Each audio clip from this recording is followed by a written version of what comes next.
5.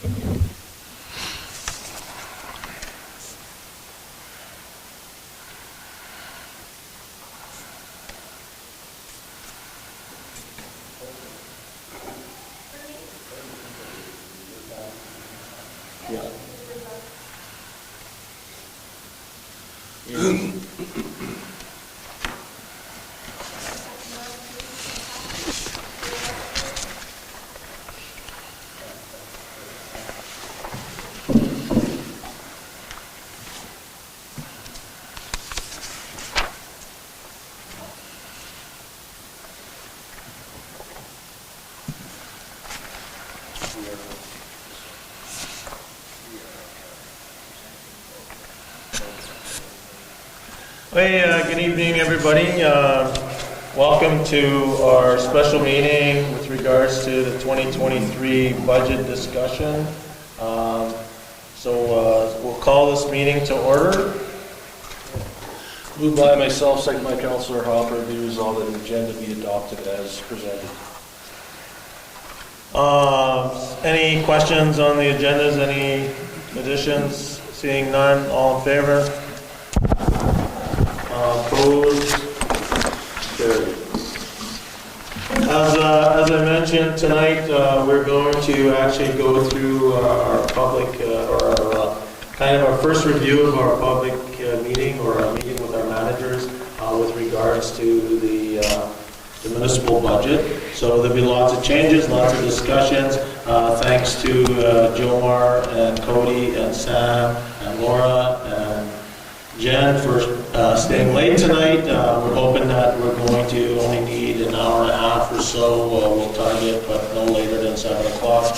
If we're not done by 7 o'clock, then we will call it quits, and we'll move. We'll make another date for another meeting. So with that, I was thinking maybe, because you guys are sitting in the back, do you want to come and sit up so we can kind of, like you're so far back, should we just sit up at that table then all together so we're within arm's reach? one team here? If that's okay.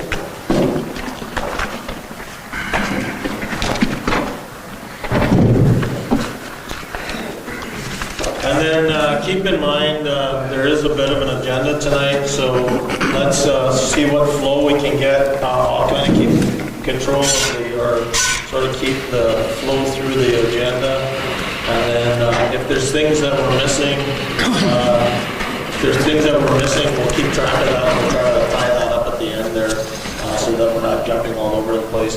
We'll lean on Laura and the rest of the team to sort of walk us through a lot of the budget, which would generate questions for us. So we should be in the budget. And maybe a reminder just to turn that mic on. Yeah.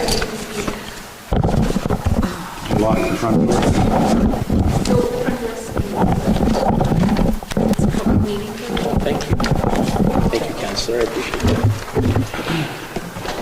Okay, so once everybody's settled in, I guess we've got some good news, Jen, with regards, or Laura, with regards to the municipal grant in addition this year. So you want to just share with everybody, I mean, more for the public, because we've seen the numbers already, what we're looking at changes there this year for us?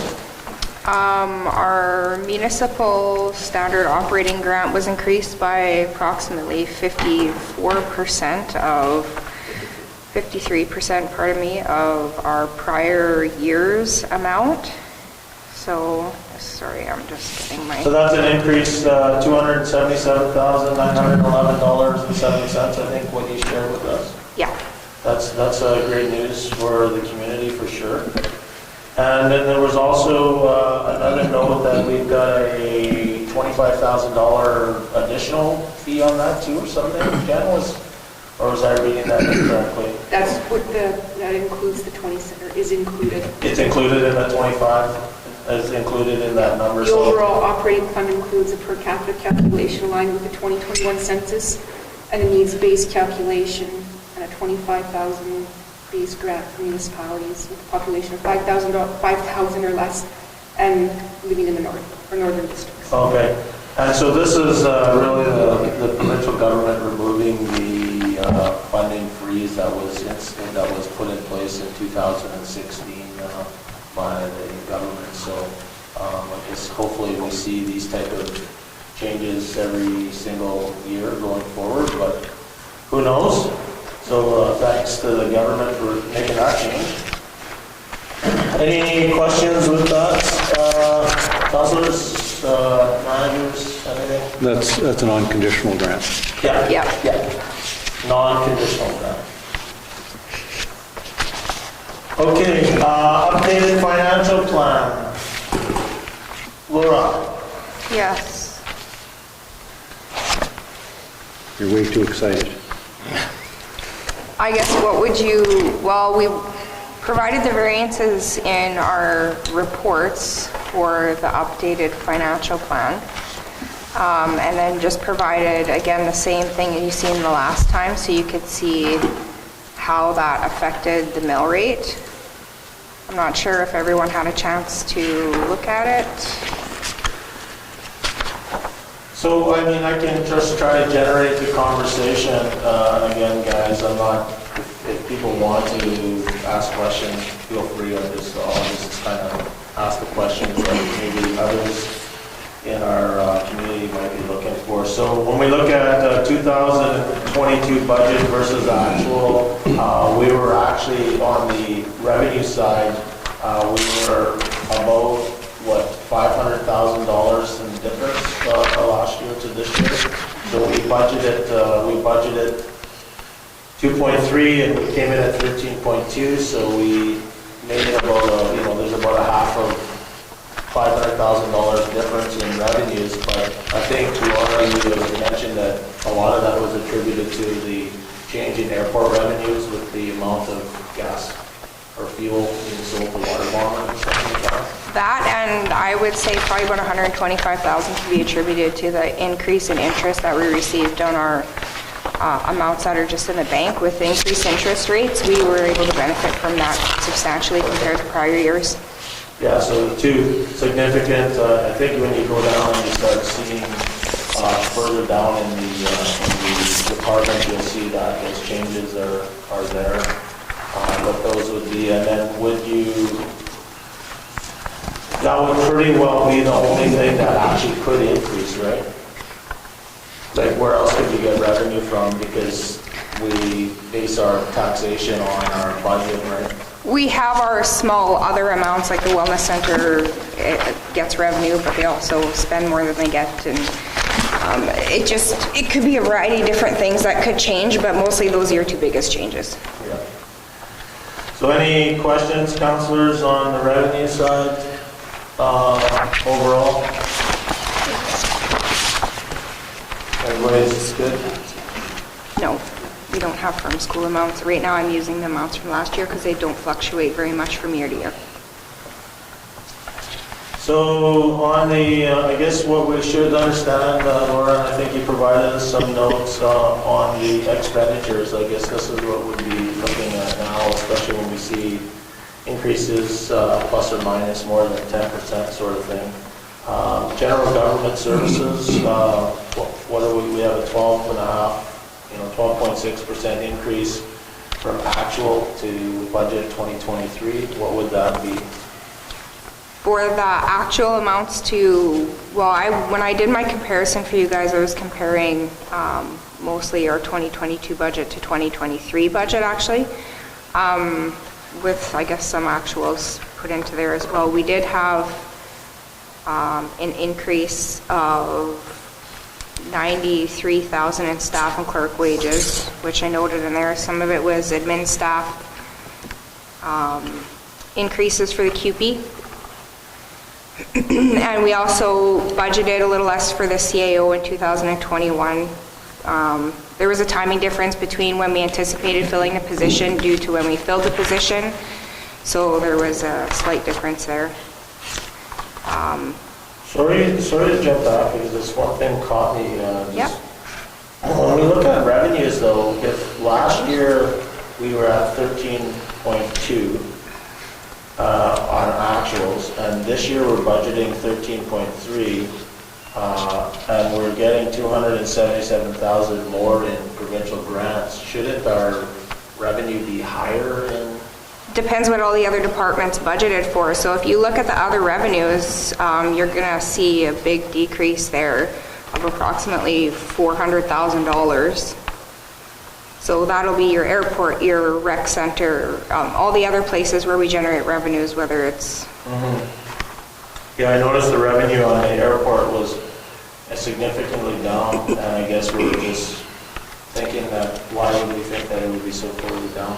We can't anticipate that we're gonna have another year like we did in 2022 with fire. That's where our biggest revenue generator is. I hate to say it, but it's the truth. When it is a year where there is a lot of forest fires, that's when we make our fuel sales, that's when our revenues are the highest. We can't anticipate for that to happen every year. That's an extraordinary circumstance, and we can't predict that. What's the average over, say, the last 5 years? I think if I'm not oh no, I didn't give revenues, my apologies, I just gave total net I think an average amounts over for that 5 one. years would probably be in the ballpark. Yeah, I can give it to you in a second here. And if we go to the airport's reserve, so like, well, let's just say we asked for even more, but there wasn't any fires, then we just take the money out of their reserves to kind of supplement what they didn't make? We shouldn't be doing that. That amount needs to be there for replacement of equipment and repair of our terminal, and also repair of the landing strip. Those aren't capital from the federal government still? Not always. We can get some things covered, but we can't anticipate that money's always going to be there.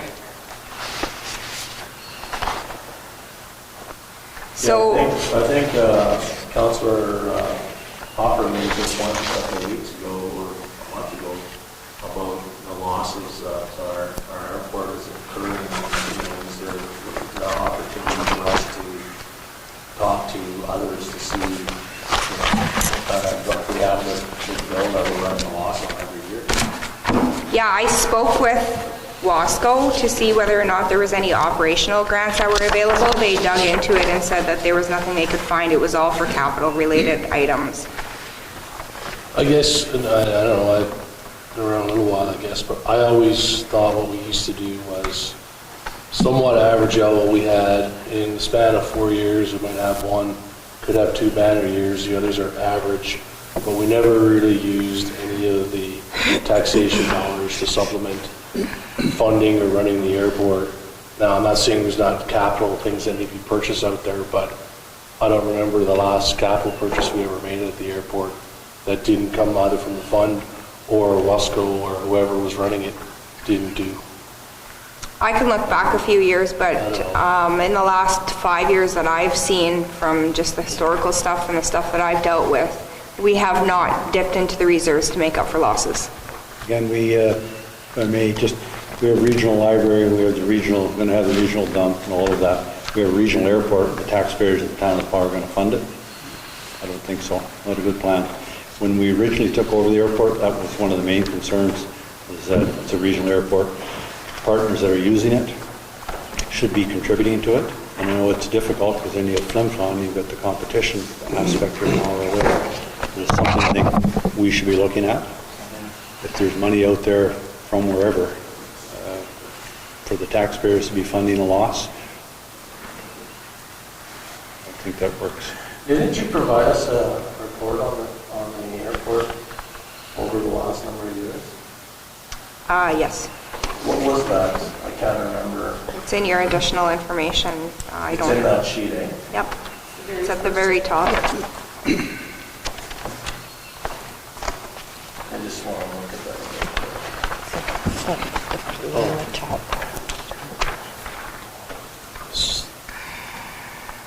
So you wanted me to take out fuel sales so that you guys could see everything else that was going on in there. So that's what I did. I took out the fuel sales and I took out the cost of the fuel sales so that you could see just operations without those fluctuations going on in those fuel sales. So those would be the losses over the last 5 years if we didn't sell fuel. If we didn't. Correct. Okay, so this is if we do. didn't. But we do. But we do, and we have not experienced losses that have been anywhere near this. I think in the last 5 years, there was, 1 year it was $29,000. Could we, probably not tonight, could we have a look at, say, average fuel sales over the last 5 years and do an average? I mean, it's going to be within the realm, I would think. Weather patterns being as such they are. Yep, so for fuel sales, I have that information in front of me, actually. For your avgas, your average over the last 5 years is $237,800. Final budget, they've budgeted $331,811, so they're budgeting higher than the actual, lower than the average. And for Jet A, the last 5-year average is $431,900. And for 23 budget, they've budgeted $480,000. So they're budgeting more than average. Yes, but some years you are going to have higher than.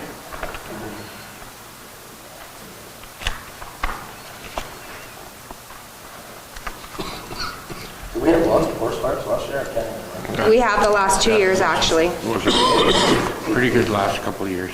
Yeah, I remember a couple of years ago, but I couldn't remember last year. Not last year was not too bad. Last year was like Yeah, there was, and I think maybe there was one close to Moose Lake or something. I can't quite remember where they are. But just to compare, so in 2020, we had total fuel sales of $333,700. In 2021, we had total fuel sales of $1,050,800, and in 2022, we had $1,275,000. So it's been, the last 2 years have been very good for fuel sales. That's what brought that average up, and they are still budgeting over that average, but we cannot be guaranteed to make $1.2 million. Yeah.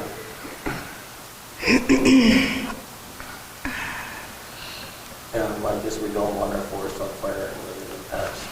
Like I said, it's a catch-22, and I hate to say it, but it's just the unfortunate reality. So the information that I gave you was removing those fuel sales so you could see what actual operational costs would be without selling the fuel. We haven't had substantial losses in the last 5 years that would warrant any major concerns unless those fuel sales really decrease lots. So then, if we, I guess if we look at that average one down.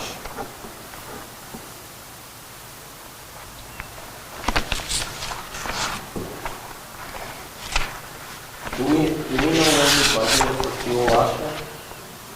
Yep. Yeah. 2022 budget, we budgeted $568,000. And this year we're budgeting 400. 600. And this year we're budgeting $811,811. Okay.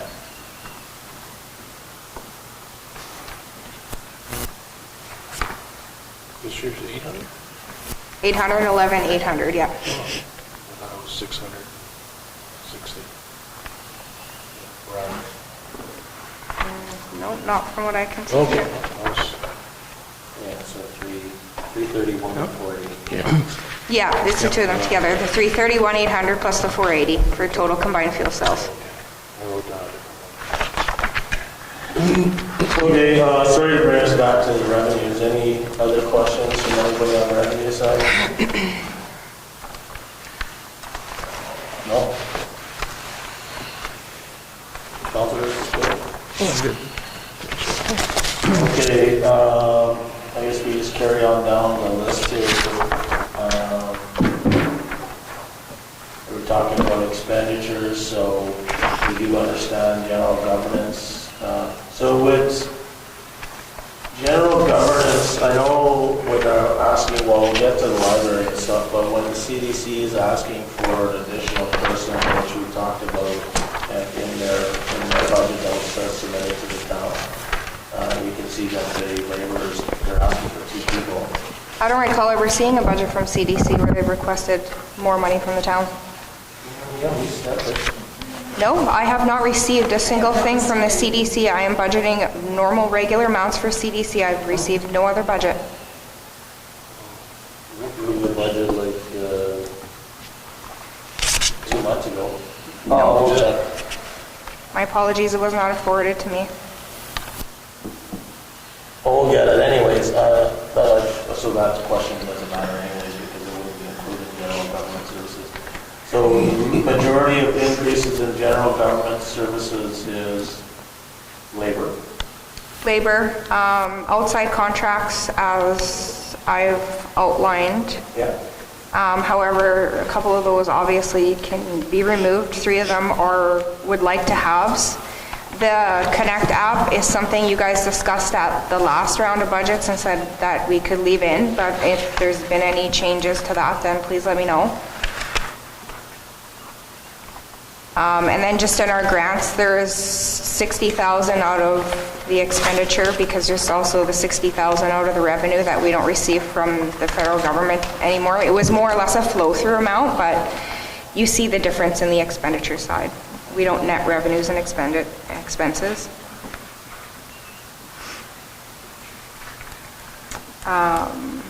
Again, in the organizational grants, which is where you're going to see that economic development. So if you're looking for that second position, it will land in there. And we've put the wages back in there for this year. We only took it out the once last year Yeah, I was gonna ask the question why we would do that. because we included it under a different fund. And we can't continue to do that? No, we can't Why? because it's not allowed. It's against the rules? Yes. Okay.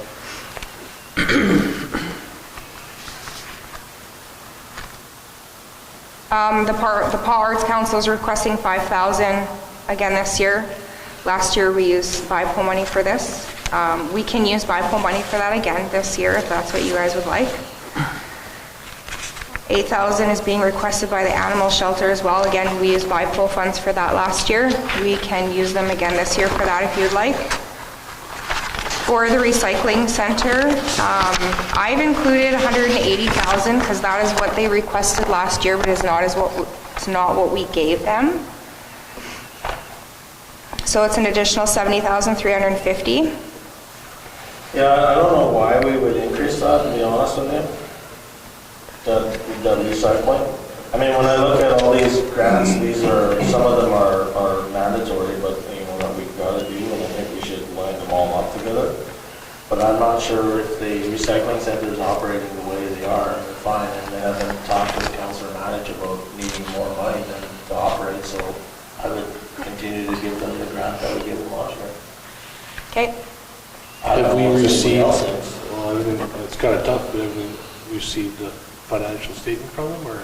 I would have to double check if I received the year-end financial statement. I know I have had a couple of discussions with Mark, and I could have swore that I told her she maybe should come and speak to you guys at a meeting and present her case, but I may be wrong. So right now, I would say we will get our grant last year. Maybe there's some increase till she comes, or till the recycling center comes forward and asks for anything different. Yeah, I know they were quite upset last year. I did hear from both Margaret Commodore and I apologize, I can't read. Marge, Greenwood, yes. And they are having a hard time running, but again, they have to come and present their case to you guys. Yeah, I guess it's tough for us. I mean, we want to support them, but we don't know their financials, and we're not getting any reports, or we're not getting anything from them. I guess the first step was they should come and see us. I'll look and see about the December 31st financial statement. She usually does provide me with one, so I'll look and see, and I can bring it to the next budget meeting, or even give it to Jen for next council meeting, so you can review that prior to the next budget meeting. And the other thing is too, this just came up like quite a while ago, like the way it's budgeted is it's old, that the agreement is really old, based on the census from like 2000, whatever, and we're just a partner within the group, so is it everybody getting charged the same? If not, like, I don't know, what was the last recycling meeting? I think the last one Chad and I were at, they had redone the agreement and sent it forward, did they not? Yeah, but it was never approved. No. That was in 2019 or something. 19 or 20, and Graham was 20. reviewing it, Yeah. the previous CAO was reviewing it along. And there was many questions. And in there, they had a calculated system about population, I think it was, is how they were doing it into dollars and cents from each place. Yeah, that agreement was never ratified. There was lots of questions and concerns, and I don't think anything ever The came out of questions and them. concerns were forwarded back to the recycling center, but it never went Okay, so I guess right now, I mean, we should have in the Okay. budget last year's amount.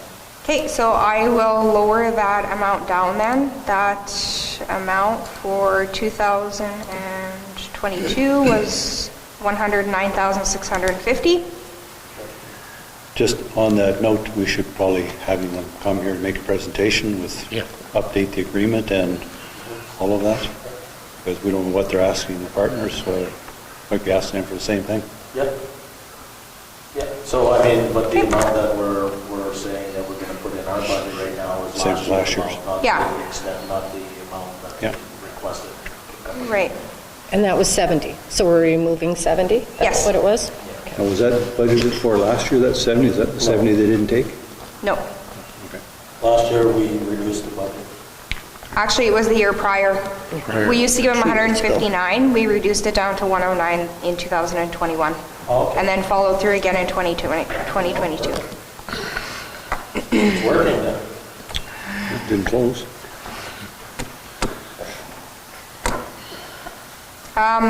We've budgeted additional funds for the increase in hydro and insurance, which keeps coming along. Are you seeing the big changes in insurance this year? I provided you that on that summary page as well, actually. Yeah, I see $21,000 budget for increased insurance, I just looked. No, on that other one where it was both the questions you guys asked last council meeting. So we're seeing a 6.12% increase from the prior year. It slowed down a bit. Last year we seen a 10.34% increase. What is the insurance for the town? In total, Yeah. I only provided commercial liability insurance on here. I didn't provide vehicle insurance. Yeah, just as a general. I'm Okay. only asking No, a that's question okay. because maybe somebody in the community. No, that's fine. $252,000, 252,000? correct?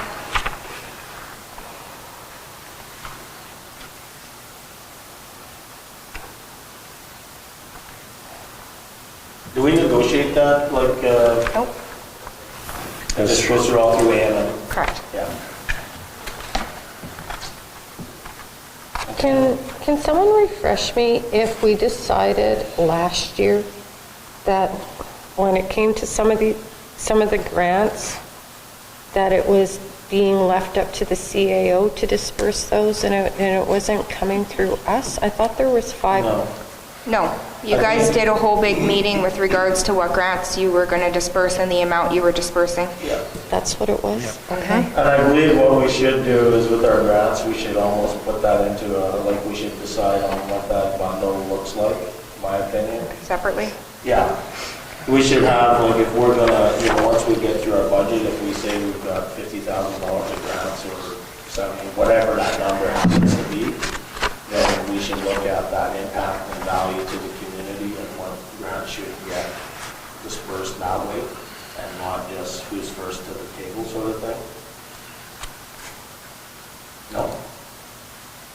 That's really your guys' call. There are certain ones that have kind of come out every year Yeah. that are in our grant section, like Used to be. COPP, Crime Stoppers, Hudson Bay Railway Company. Yeah, I'm not saying that we're gonna change anything, but I Trappers. think that we should put it into a group so that if we have certain things that we can see them into one spot. And also what it'd be helpful for, I think then it's helpful for our community if it's all in one spot, that we issue this sort of memo out to the community to say, Yeah. hey, the town is providing grants to this group, this group, this group. It's like, I'm responsible for that, we put that 17,000, I think, into 17,000 wages in kind, that's not cash. There's also a $750 grant that is in cash that goes to them. Yeah, but also, what people don't realize though, but there's the actual cash expense because there's fuel for the loaders, fuel for the equipment. You know, there might be some overtime that's abnormal, so, Yeah. yeah, it's in kind, but when we look at that granting, that overall, that $17,000, you guys are doing something that's overtime. Yeah. It's good to track it. Does the CDC give grants out as well? I'm not familiar, like, No. could we get them to Yeah. take some of our grants? They could, I mean, there is funds at the CDC, like, I mean, they carry a balance, but if we were looking at doing stuff like that, we could sit down. The organization is not set up to do that right now. I think that's what the DMC. DMC is for. Okay. That was the. The CDC will do studies and stuff like that on the side. That might be considered sort of town business before, so. Okay. And the CDC will apply for grants outside of what the council can apply for. Yeah, or we'll, I mean, I think they work with council, they work with administration, Jackie will work with administration and conference. So the hotel tax that goes to DMC. Destination. Yeah, so, yeah, that would be Yeah, the umbrella I'd be looking at to help us Yeah. get money back to the community. yeah, no, for sure. And again, that organization, as everybody remembers, is that, you know, anybody that can apply for that, that's managed, the funds are managed by Laura at the town, but they're not, she doesn't distribute them, she just keeps the cash into the bank and writes the checks that as approved by the DMC board. Okay. But the funds are kept in the town's bank account, more or less.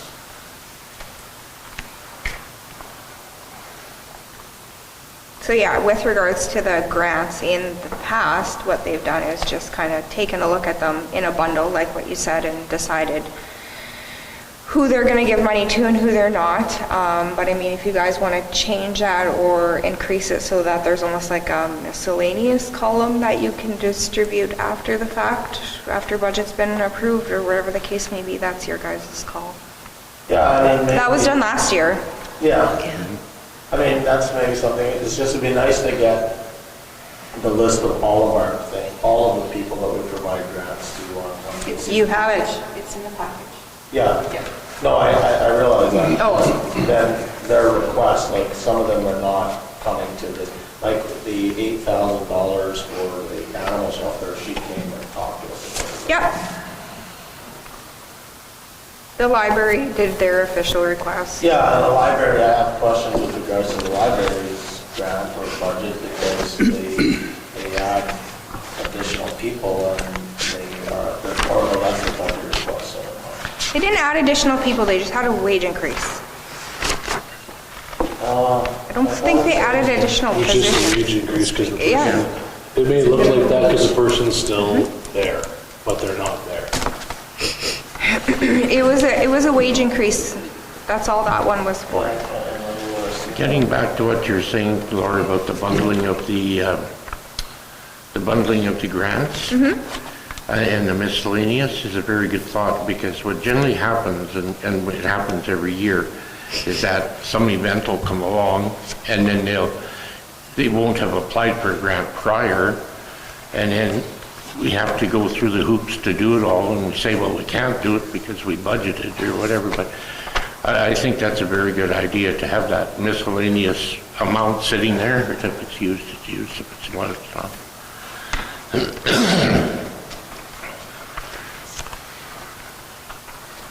Just a note, John, did we add anything to this, all that stuff, till that what was posted on Friday? It was the same that was posted on the- Oh, okay, no, because I had notes on my electronic and I just wanted to make sure I wasn't missing something. The only thing that's changed is I separated one submission from, it had the variations or the variances plus the capital underneath it. Yeah, so I just separated those, but it's still the exact same document. So in the, going down just into the next line there after insurance and hydrants, it says $10,000 included for repairs and maintenance of the Civic Center building based on actual and cured over the last 5 years. Does that doesn't include if we decide to do any access, per handicap or whatever? No way. No, that hasn't been taken into consideration. It's just regular repairs and maintenance to keep up the building. And did we, or were we, or are we going to apply for some grant for accessibility? I'm not The aware. grant is not for access right now. The grant that's out there is for training, documents Yeah. and stuff. They have not released a grant for actual physical work. Okay. Jackie actually took part in that grant funding, but I didn't know where it's at now, so. yeah, it's just for paperwork and training and stuff right now. This isn't a huge increase, but the Paw Handy Van, that $4,000 increase, that's to go towards a new vehicle? Is that what 5,000 is they had said? It's the same every year. We give them 20,000 every year, 15,000 for operating, 5,000 goes into their capital fund. It's been consistent every year. You know what? I didn't line it up properly. Oh, Kelsey Planning District, sorry. That one's increased by 4,000. Kelsey Planning District can go back down. Oh. It shouldn't be the 65, it's 25. that shouldn't be 65. Okay. My apologies. No, that's okay. And the handicap lined one's that a up flow-through totally wrong. grant, is it not? There is a flow-through grant, but that particular portion, I don't believe it is. It's an actual grant that we give them, plus there's a Okay. flow-through grant of another $20,000, same amount. Yeah. Yeah, I completely lined that up wrong. Pardon? Need a ruler, yeah. I thought we put more than that amount.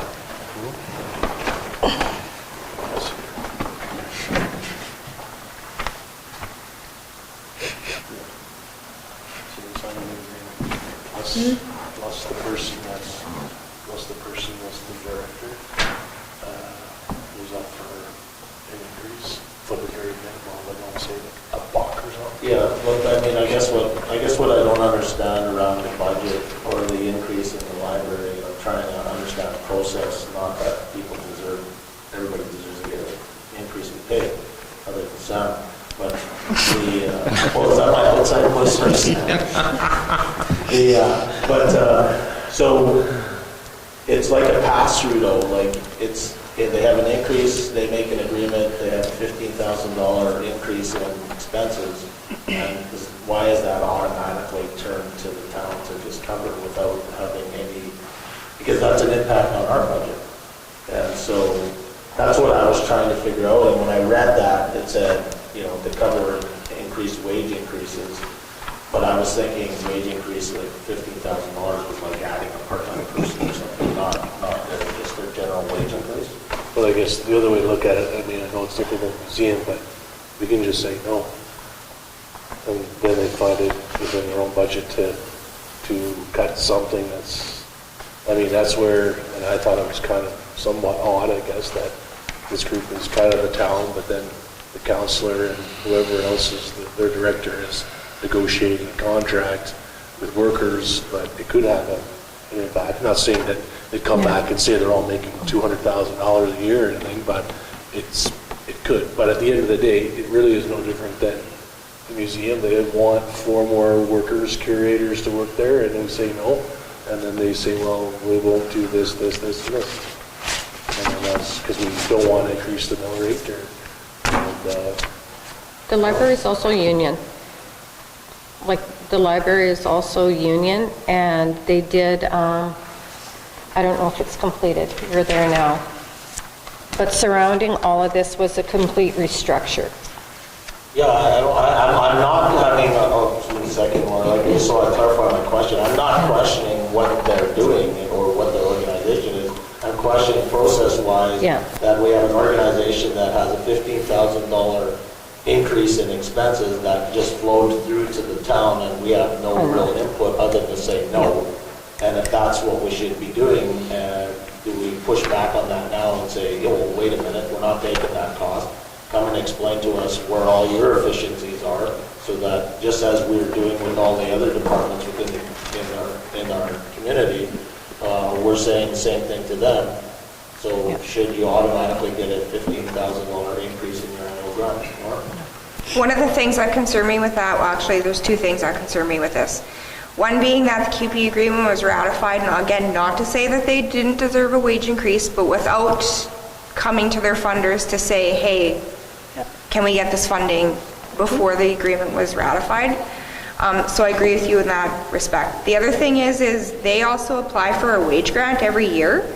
So I'm not really 100% sure where the requested increase with regards to wage increases is all about, because we pay their wages, and then we tell them how much it is, and then they go to their funder and apply for their grant, they get the money and pay us back. So I'm not really 100% sure where this requested increase is coming from when technically they get a grant for it. So my opinion right now is that we say no to the $15,000 until we have a better understanding. They come to us and tell us we have that. I don't disagree with that, but I just think though, we're going through this process and we've kind of talked about this for quite a while, but yet we're here doing all of this, and we haven't met, are not going to meet with the museum, library, that no one's really had any chance. And not to say to go back to the past, that it was always way better. I'm sure there were some efficiencies, but we always met with the director and some of the members of the museum. We always met with somebody from just previous to this, we just talked about the recycling center and not knowing what's going on. And they met with us and told us what was going on. So we haven't met with several groups, and I just, not that I disagree with you, but when you send them an email and say, hey, by the way, no, and let us know, it just kind of seems like we're not really I guess fair. Just to be clear, it's a no, but we need to understand where the costs are right now, because, and the same thing as recycling board. We're saying we're giving you what we gave you last year, but please come to us and provide us some justification, because we have no idea what's going on.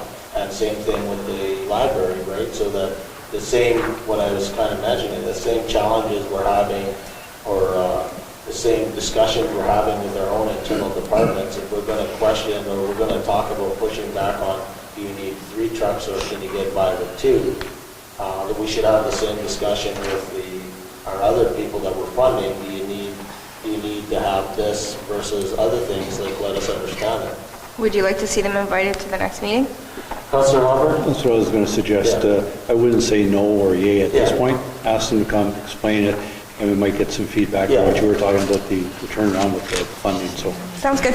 and then in the future, they should be meeting with us prior to even going into negotiations.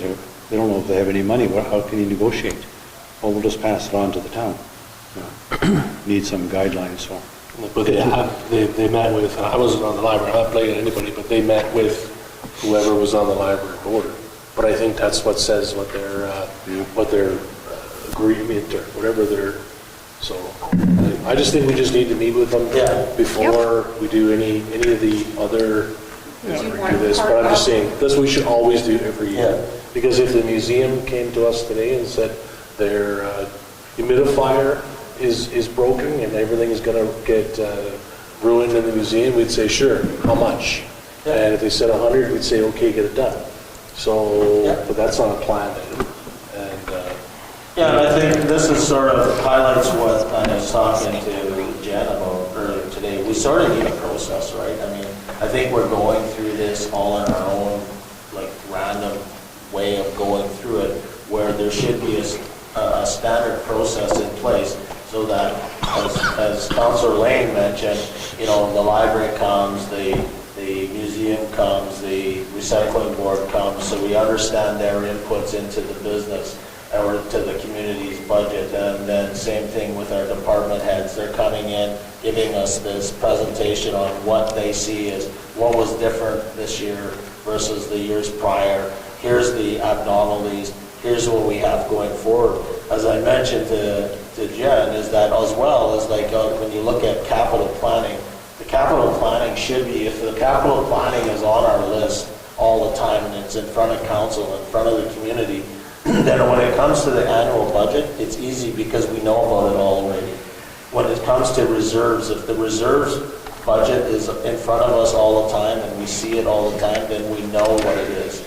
Then we don't have to spend a whole pile of time, budget time, talking about reserves because we're already aware of what it is.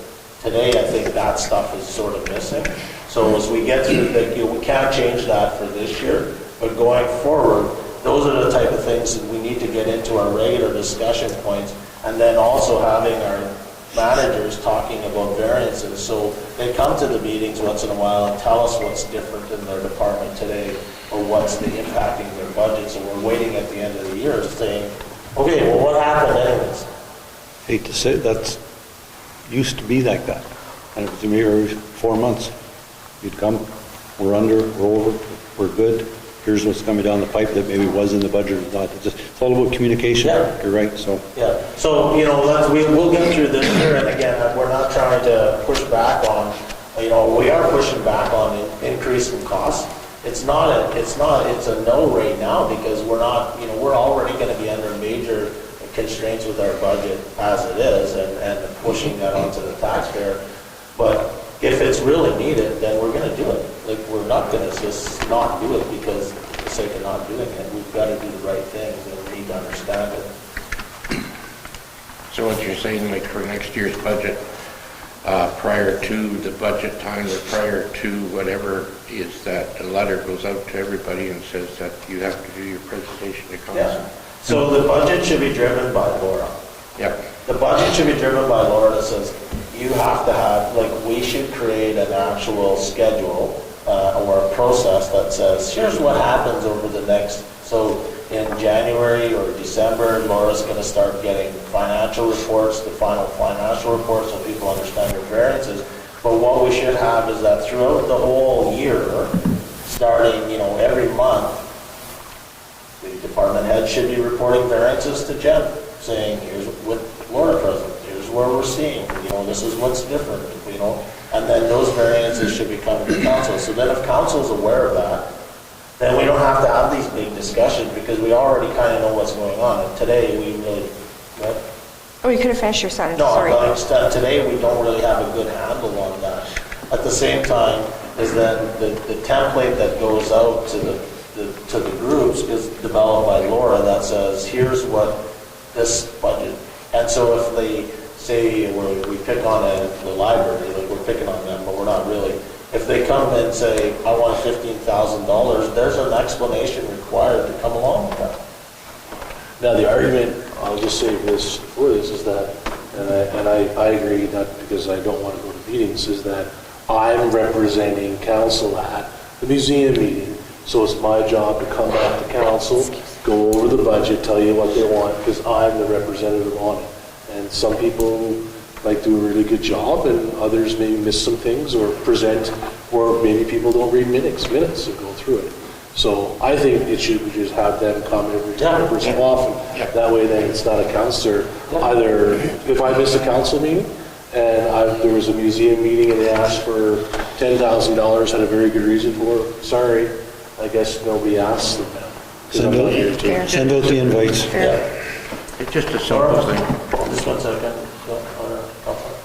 Is there something that you would like to see changed from the variance summary that I provide you with the monthly financial statements that go to council? Well, the variance summary that I see, it's so big though, that's what no, but it truly is. We have a lot of counts.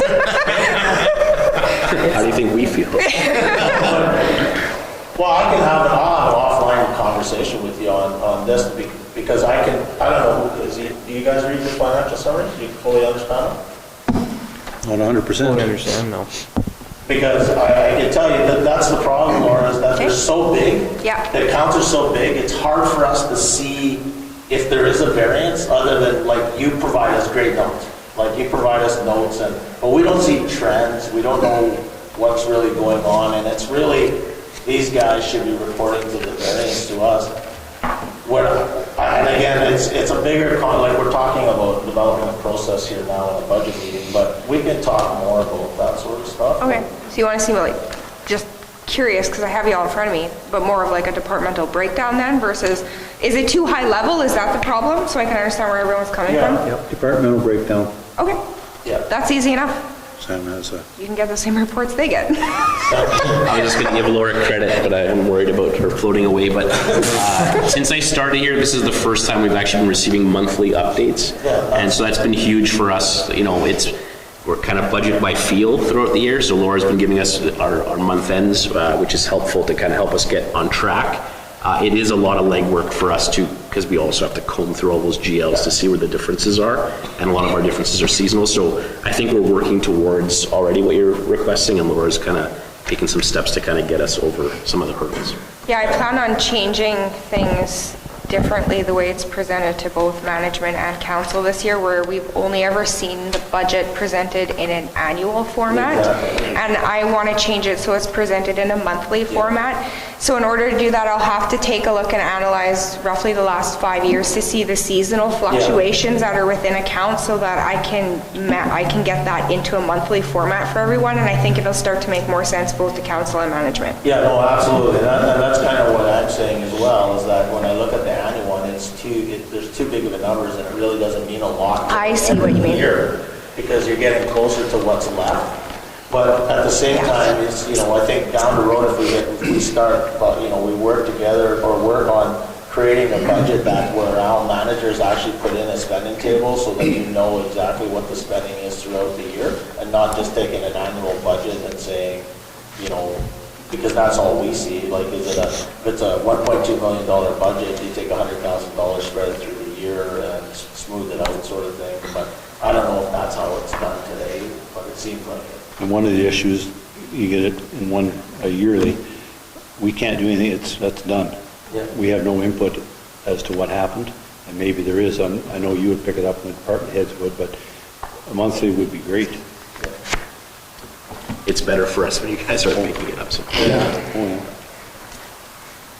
Just clarification, when do you want the museum, or not the museum, the library and recycling center to attend during a council meeting, separate meetings? Well, I mean, probably do a budget Next discussion, I would budget think, Council. Yeah. Yeah, and I think the recycling center could come at the same time if we could get them, and then have an Sorry, was understanding of that their just do budget. budget discussion during a Yeah. regular meeting? Or the next budget meeting. The next budget meeting. Next budget meeting. Yeah. I mean, if they're going to be, it's probably not going to be carried at all. I'm not opposed to having it just before, at the beginning of the council meeting. Yeah, that's. I don't know, I'm just thinking that, because if we do it at the budget meeting, and then we have them present before, we'll be here for just Yeah, 4 even hours. one day, we could do it at 5 o'clock. Yeah, ask them what their availability is. and- Just come to a council meeting. Yeah, We already know what they're asking, let's just need some clarification. yeah. Sure. Tell them what's During happening, a council meeting, not at Council 5, meeting's but fine. at 6. Council meeting. Okay. tell them what's going to happen next year.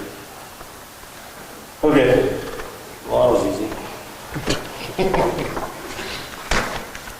One of the things that I just want to point out, because we haven't talked about it, is my last comment there on my sheet about how the federal government is transferring costs to us for, well, they're starting with the body-worn cameras, but we were informed last year, I know I brought it to a budget meeting last year, that they are going to start transferring the cost of all of their equipment to us. So they're starting with the cameras. Soon it's going to be the vests, their ammunition, their firearms, everything we will start to be responsible for paying. I do recommend that we set up a reserve account and start with the amount that is required for the body cameras, which will be the $45,000. You know, one thing I do know a little bit about that as well is that AMM has actually got a very big push, as well as FCM, on pushing back on the RCMP on that, especially for the first arrival of just refitting everybody. So I'm thinking that my thoughts are is we don't do anything this year, because I don't think that decision is going to be, but I do agree with you setting up an account down the road. But maybe we'll find more out at AMM. We'll ask that question at AMM, and if it says, if we get an indication that, yeah, it's going to go, then we should do what you're saying. Okay. That's BS that we should be paying for any of that. Yeah. Just totally. Yeah, and so is, and everybody's pushing back on it. All the municipalities are. It's almost like the federal government's pushing you to just get your own municipal police services, because you'll be paying for Well, it. They're not going to give you any money to do it. No, no. they talk about that, Trevor, too, you know, and they, like a couple, Jen and I were just talking about the other day, just a couple of years ago, they wouldn't even really entertain much of a thought about CSOs. And yet at the last AMM, it seemed to be, it's a great way to go. They're offloading, they want to offload to municipalities. And this is part of the same thing. Minister Nesbitt told us that we looked into our own policing force. Many communities are looking at that. So to clarify, if a reserve was set up for policing, and we had a lump sum of money in there, and then the federal government decided, no, you don't need to cover this anymore, that money that is in that reserve, how do you transfer it out? Or can you transfer it out It to has to go another back to the division? taxpayers. Or you could do a public Okay. hearing And, and yeah. reallocate Okay. the reserve Yeah. fund. I just wanted to be clear on all of So that, when you yeah. say go back to the taxpayers, like everybody would get a check sort of thing, or would you take it? Or off we the could next reduce year's it from the taxes? next year's taxes. Okay. Yeah. Because it's technically money. Yeah, Right. you shouldn't have collected Yeah. it. To avoid that, just don't start a reserve. Yeah. That pushback even for the wages hasn't been resolved yet, just so you're aware. Yeah, no, we know that too. Because the next thing they'll be doing is the federal government, they're saying, you didn't supply 10 items they wanted, now there's liability on the town. Like, it'll be no, it's just a rabbit hole we don't want to go down, and I don't think we should. And I think with AMM, FCM, this is not just a local northern issue that we're going to fight by ourselves. No. We're right across Canada, and it's bad enough we're paying what we're paying for policing costs, instead of adding that on there. Like, that's unlimited. I have an issue sheet coming forward at the next meeting for these body counts. You still want it on the agenda? I don't think we need to have that on there. Not yet. No.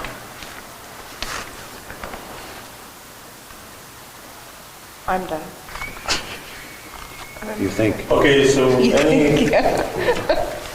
so that's the variances from, That's general, basically. General. General expenses, yeah. any other questions with that? So we've got a couple of actions out of there of having the library recycle board and museum come. We're gonna put together a list of all the grants on which we own. I know we have a list, but these ones here, because we've got them separately in here, we'll include them in that other list so that we see the total dollar, that applied against the total dollar value, not kind of looking like an extra. You guys are going to make, council's going to make another list? No, the list that you have, but when you look at it, this list here, the increases, it looks like the parks council are asking for $5,000. Yeah. Is that more than they asked for? No, that's what they're asking for. Yeah, I know, so if we just take those grants and move them to the list that we have with all the grants? That is all. That is all the grants. No, but on that other list that you said, where we have, you showed me, Jen, where there's a grant, I'm looking in your notes. I created those notes before you asked for that list, Okay. because I think you asked for it Friday or late Friday or something, but I had created, I think, that Okay. summary before then. So that's why there's a difference there. It's to book something. That's all I was wondering. Those are all the grants. And then the list, list of the grants, just talking to Councillor Atkinson there. There's Is a there- full The museum isn't on here The because museum it's... isn't in here. But the museum. Museum They're isn't not a a grant. grant, it's It's operational, right? Yeah. Okay. All right, okay. I'm like, The just wait a museum isn't minute. requesting any more money this year either. So the variance in this listing of grants until other people come is $89,000 then? The 15 for the library, the 70 for the recycling, and then the 25 for Kelsey Planning District. Oh, that's wrong. I gotta lower that down to That's all 25, for yeah. Why did I put in? No, that should have been 25, not 4. No, that's 4. So Yeah, 89, okay. So does the recycling center. That's here.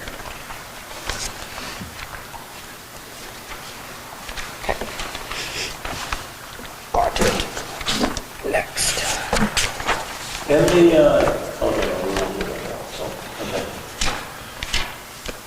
So in the general fund budget, then the next page is online water billing system.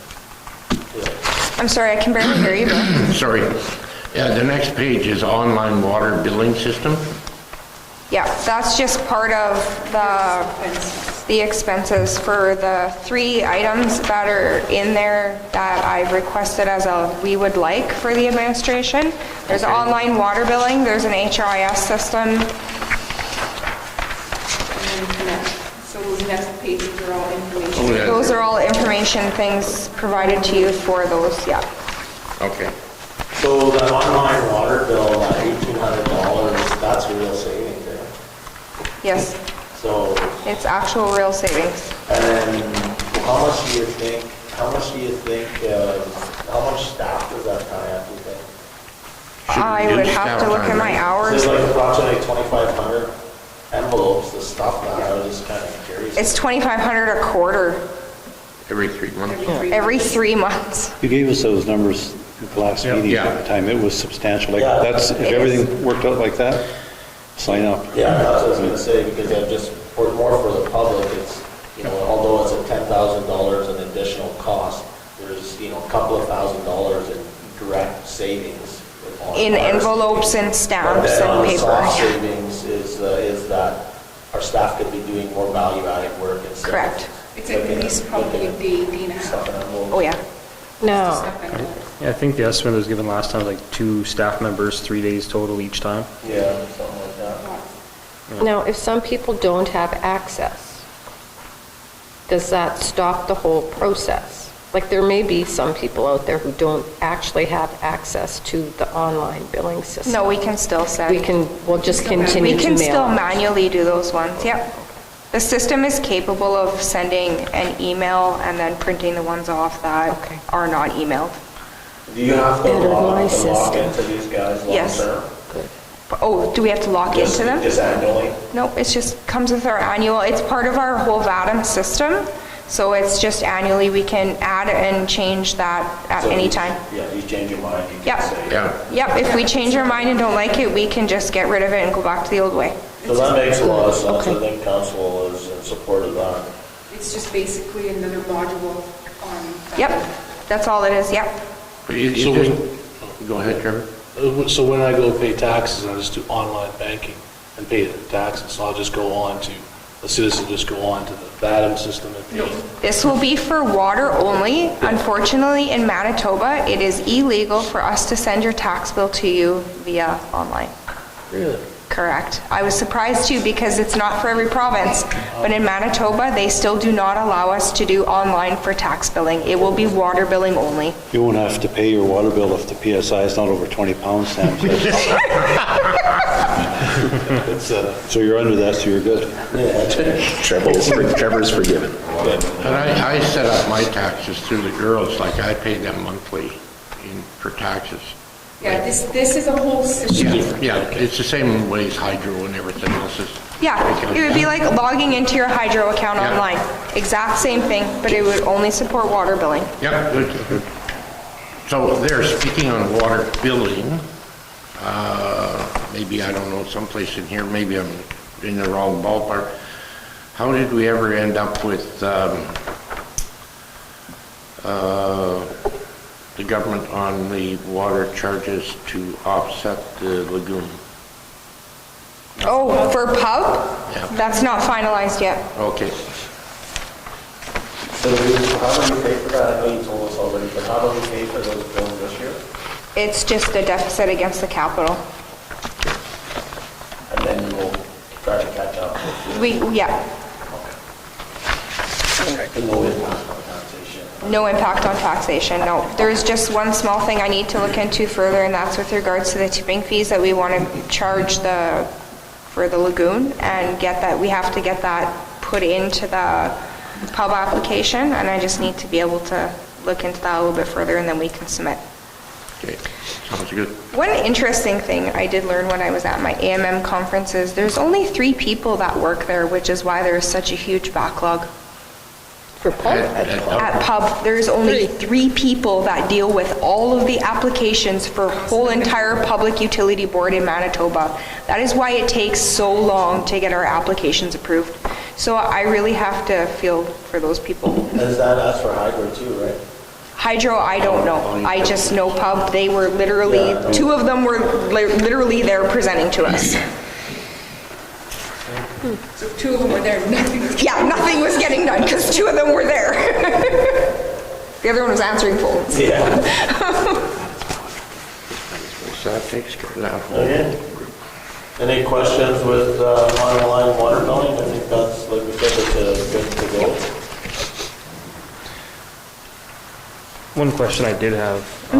So for the estimate on the savings, is that incorporating an estimate for how many we would still have to mail out for? No.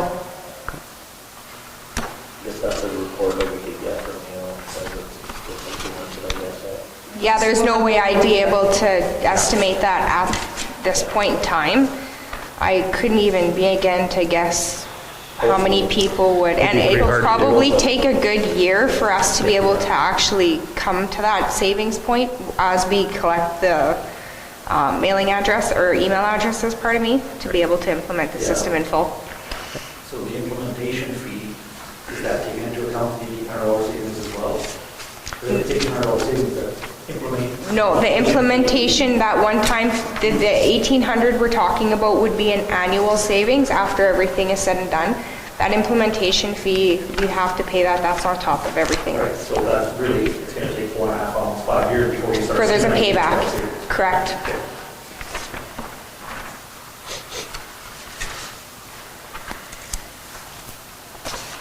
That needs something to do. No. We've operated this way for the last 50 years. We're going to operate that way for the next. We just have to close down at lunch hour sometimes and people will. What's that, sorry?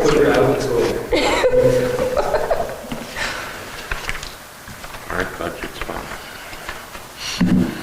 Any other questions? Everybody's okay with the online water billing?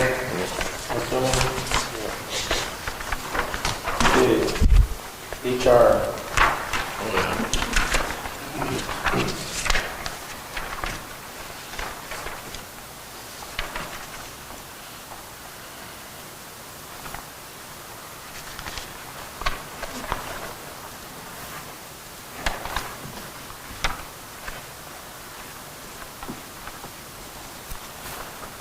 So 11,000, what, 500 implementation fee and then 35 annually?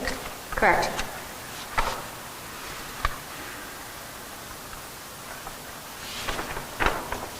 There again, didn't Graham kind of get into this, or did we just? It was originally started, there wasn't a whole lot that was started. We may have paid a couple $100, and then it was shut down. Yeah. Okay, I kind of knew that we had started into this at one Yep. point. This won't just help our additional time for payroll, but it'll also create additional time for water managers. So I had a couple of questions with that, just more for understanding. So point 1 there, everything's going to be digitized. Who does all that? Who's going to digitize all the forms? Them? So we'll send them all of our hiring forms and they'll create all that as part of the implementation fees? It's not like a form per se, like basically you're gonna have, it's like drop-down menus, so John he can input 3 hours doing snow clearing. The behind-the-scenes stuff Yeah, is no, I'm looking everything. at as a whole, HR Yep. payroll process will be digitized, including all signed documents. Oh, Employee reviews, discipline action. Sorry. So I have to assume that there's actual a process already that we follow that's going to get, we have like onboarding forms like that, that's what's the digitizing. Sorry, I thought you were looking at point 1 where it was talking about time cards. We have our personnel files that are set up when people originally come in, so with all our onboarding forms, with all of their personal information, their set up of their benefits, their stuff they have to sign off on for, I don't know, whatever their different employee handbook stuff. And then any training and certificates will all be digitized. The forms can be put into there, and yes, we can manipulate those or change them however we need to, and then their certificates can be loaded into there, and the expiration dates can be entered into the system, which will allow pop-ups to come to the manager to say, okay, John's first aid is expiring in 3 months, so how you do we have... do that today? Pardon? How do we do that today? Manually? No, I realize that, but how is it done? Is it on a spreadsheet? Like Nope. this? We don't have nothing? No. We don't keep It was formally No. handled by HR, completely all HR department. And then when HR was folded into itself and released, it was nothing. Kelsey's slowly been doing a spreadsheet with first aid, because she's been organizing first aid. So, is there, I guess who's gonna do all the, who's gonna set it all up? And I'm only saying this because I just recently finished going through something similar.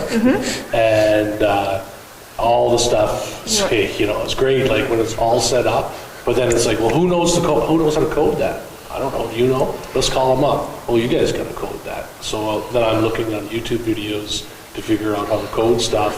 And it's a massive mess, and things that you used to do, you're wishing you had before, even though it was 100 years old, and it's still not working. And then we realized, hey, I guess we gotta hire someone to do all that stuff that we don't have time to do.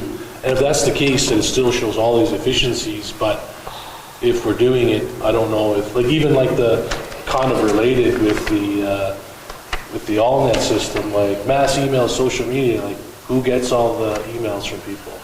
How do you get emails from people? Right now, things go to info@townofthepaw. That's all managed by one of our admin clerks. Okay. So that's my only concern is that, I don't know, I wish someone would have told me earlier, watch what you asked for. You should have went on the course. And I totally understand what you're saying. A similar thing, I can relate to a similar experience that I had where you kind of wish you would have just stuck with what you had. And sometimes it's also about what you know versus the time you have to learn all the new stuff, because that's a challenge. Well, my biggest learning experience is when I talk to other places that went to something new, they have one or two people, that's what they do. And then that's what the company kind of said maybe you should have. But in this case, I don't know, are they just saying that managers can go ahead and, like, is that easy to use? Sam could now find the time, could do it? Is it one person that's doing it all, or? Well, it's each manager almost has a part to play in it, just like they do now. It's just things are going to be digitized instead of They require training? manual. Yes, they would all require training. Package? It's all part of the package, yes. So right now, they manually look and approve every single time card. So on the system, they would be able to just do it digitally with kind of a click of a button, make any changes that need to be made quick and easy if there's something that's wrong on it. Right now, they get all their vacation time or sick time sheets all manually in front of them. They have to log everything into a calendar, or however they track who's off, when they're off. We all do it on handwritten calendars right now.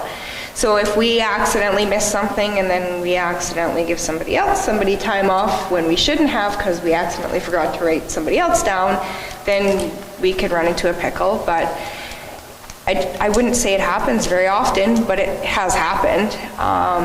That would all be digitized and you'd be able to see everything on the screen. So you'd be able to see John and Sally and Joe are off. Oh, okay, Jimmy can't have the day off type thing, or whatever the case may be. So are you foreseeing the managers maybe at some point in time say, listen, I don't have enough time, screen time to go and manage all this stuff in front of the screen? Like, I don't know how much time you spend like doing this, whether it's on a computer or paper, I have no idea. And then we're going to be looking at hiring somebody to do that, or no? You don't think so? Nobody else can do that. No one else but the manager knows what their guys worked and whether or not their time card is correct. This will be easier than your sticky notes and your... They would have to approve those time cards in the same fashion. I don't know if it's going to be necessarily any easier or for them. I'm going to say the first year is going to be very hard. Can I just put this part of the conversation on hold, because I don't disagree that's good, but I'm concerned that it's already 6:15 and we've got a couple of managers that haven't actually hit this, and this is something we can come back to. Sure. Because it's a new thing, right? And it's not, but, so I'm not trying to downplay, I'm just trying to manage our time so that I don't want anybody to be here past 7 o'clock. And I'd like to get some of this other stuff out of the way so we can maybe there's questions on it. So Can we just leave this AllNet connection? What was the other one? AllNet, this bundle stuff, can we just leave that for another meeting? Because it's, Absolutely. yeah. See, I know that the accounting administration people are always important, but I would like to get to the infrastructure Just guys. before you jump off that, other communities have done this?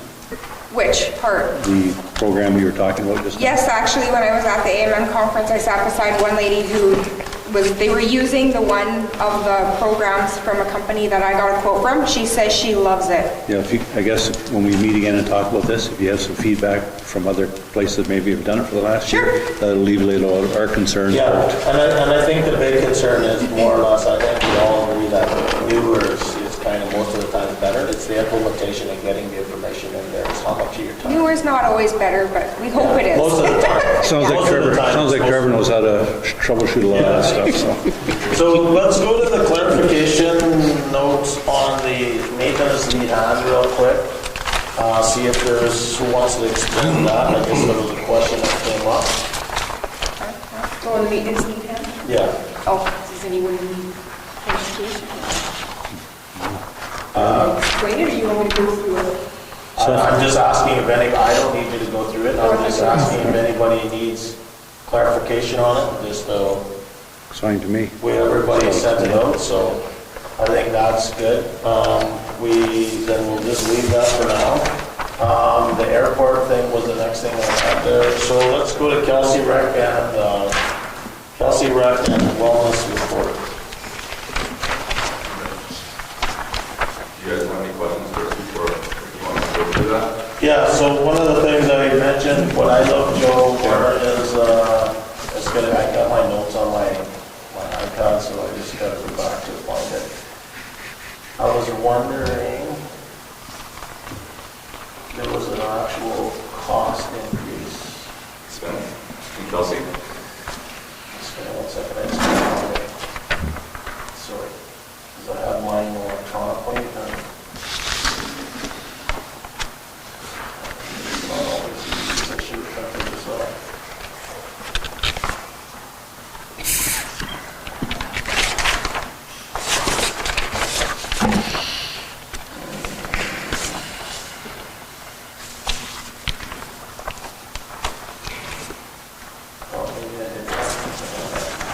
Okay, maybe just go through your report.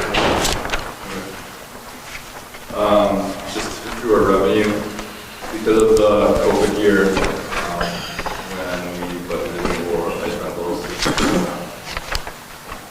the variance there, we have an increase of 24,000 because we expected it to be closed. Same with concessions, we didn't expect the concessions to go. Advertising boards, we didn't even have any of the previous years, so that was a complete increase. Summer rentals were increased, but we did lose in the percents for season accommodations didn't happen. They weren't going to happen this 2023 as well, but now we have actually heard that they're coming. And then we actually booked the service, so that helps. MBCI grad will not be there this year, so that's a loss. So we're expecting that. They're going back to... I want to say they're going to the Métis Hall.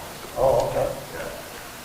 Kind of where I used to be when I was in high school. MPR rentals have been huge this year with the corrections and Northern Rehab from Winnipeg. They've put in a lot of revenue through us there.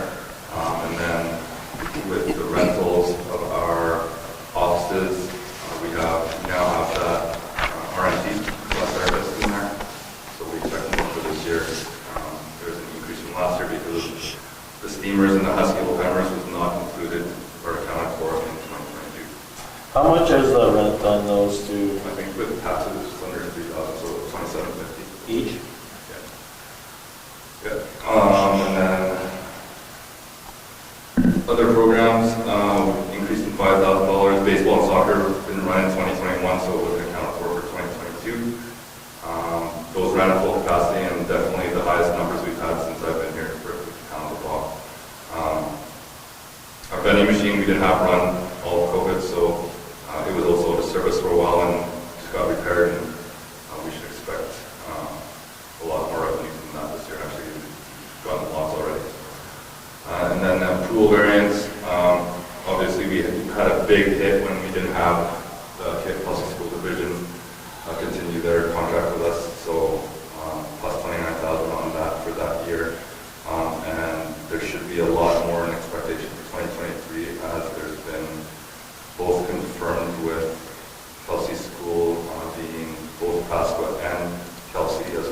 Do the, now with the rental coming again, or the schools using it, are they following under our current agreement? With No, it's just they're getting grants. No, I realize they're getting grants, but the fees to cover the hours. No, they're not following that previous agreement. I believe that one's out of date. Yeah, but it's still, it has to be still in play if we haven't, you can't refer back to anything else. I can't say for sure. I'd ask Kelsey will be able to answer that. Because the fees for hourly rate on the pool went up when we sat down and made that last agreement, because the Kelsey rec, there was that whole issue with go ahead. I think because we restructured the deal, I don't think there's a deal for them anymore. Right. Is my recollection. So they're just paying normal regular normal fees. rate. Pretty much the regular price. Yeah, that's what I'm Yeah, asking. okay, sorry. That's what I'm asking. Yeah. They're paying the regular. They're not paying. They're They're not getting discounted, no. Yeah, so we're getting a little more bang for our buck, so. Yeah. That's a big revenue. Expenses, staff training, I've increased to allow for more professional. So this is 2023? Yes, Okay. yeah. Day count wages is increased by I've asked for an increase of 7,500. This is based on 7 camp staff versus 4, which we had the previous year. Is there grants for that? Yes, we get grants for that, that's full time. Green team. Yeah, it's basically the green team, it's summer student stuff. But that's the additional cost of that, or Yeah. did the grants offset that money? The extra staff we bring in, Yeah, it's not a full coverage, but Yeah. this should cover our portion of it.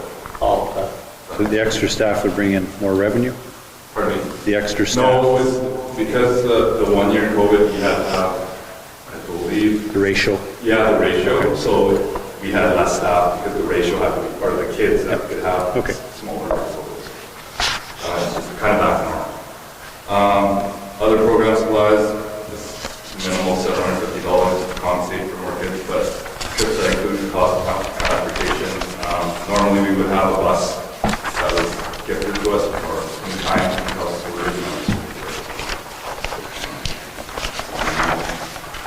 full-time maintenance wages, we budgeted only for 1 full-time, we need at least 2, we prefer 4, that's our arena staff.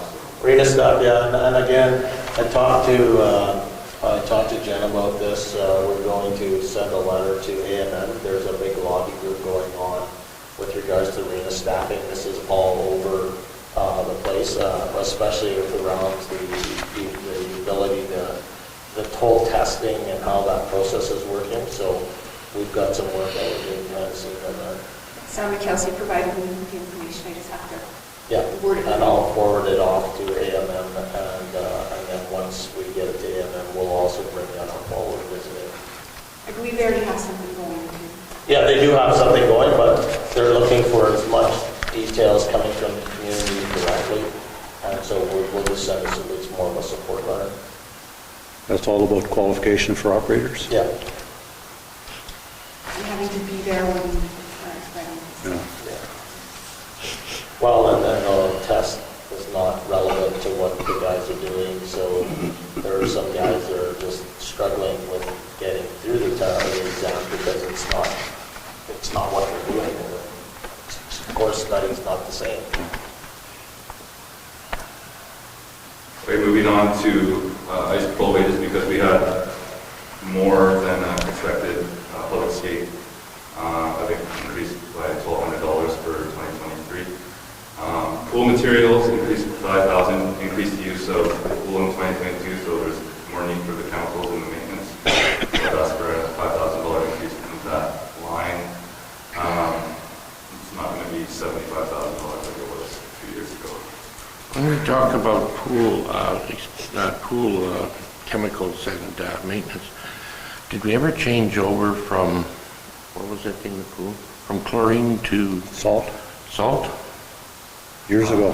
We're using the salt, yes. Yeah, years We ago. don't use the I gas. think that it's Yeah, chlorine it's like still. It's there's still not- chlorine. It's just chlorine, but it's just, the form has changed. Yeah, it's low.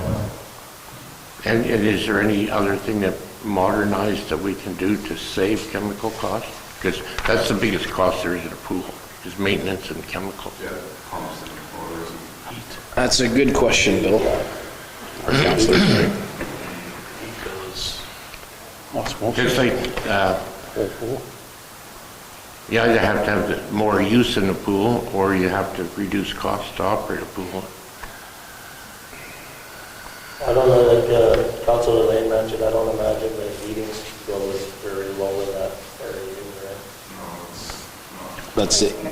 That's in that agreement with Kelsey School. No, I know we pay the bill, but that's probably a significant expense as well, just eating that big cup of water all the time. Hydro pool is, Good way to put it. do you want to know what it is? You got it? It's 217%, or 217%, so the variance was 25,000. Budget was 21,500. How much is the total cost of that? Year to date, like 46,000 for last for 2022. That's not as much as I I thought. thought it'd be way more than that. But I think like even just those two doors that are, Yeah, that's the the thing. inefficiency of those two doors that are going up the exit, you know, that's what I'm talking about.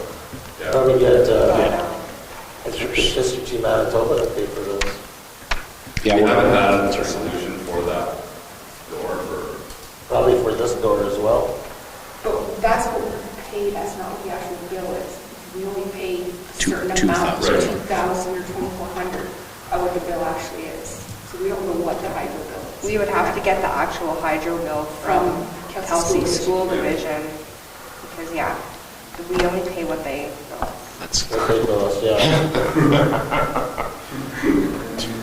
Yeah, well, I know that's part of that committee discussion when we went through all that. It's part of that agreement that we have with Kelsey School Division. I think it's like $2,800 actually every, yeah, it went up. It's like this last year. $2,800. Yeah, I think it's It is $2,800 actually, if I And remember it's, off the top of my and head. it's based on an actual estimate based on nothing else is on other than the pool. percentage of their total bill. So it's then it becomes whatever their total hydro bill is, we calculated to figure out exactly what the town's portion of that is, and that's how we agreed to, because they were billing 3,000 and we were paying 12 or 5,000, we were paying 2,500.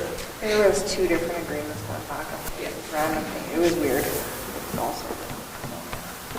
okay, moving on to the wellness center part, revenue, our membership fees, we were 10% short of our goal, our projected goal, and a partial year of COVID, but that said, we made up for it a lot through our rentals, merchandise sales and revenue, at a cost of $25,785.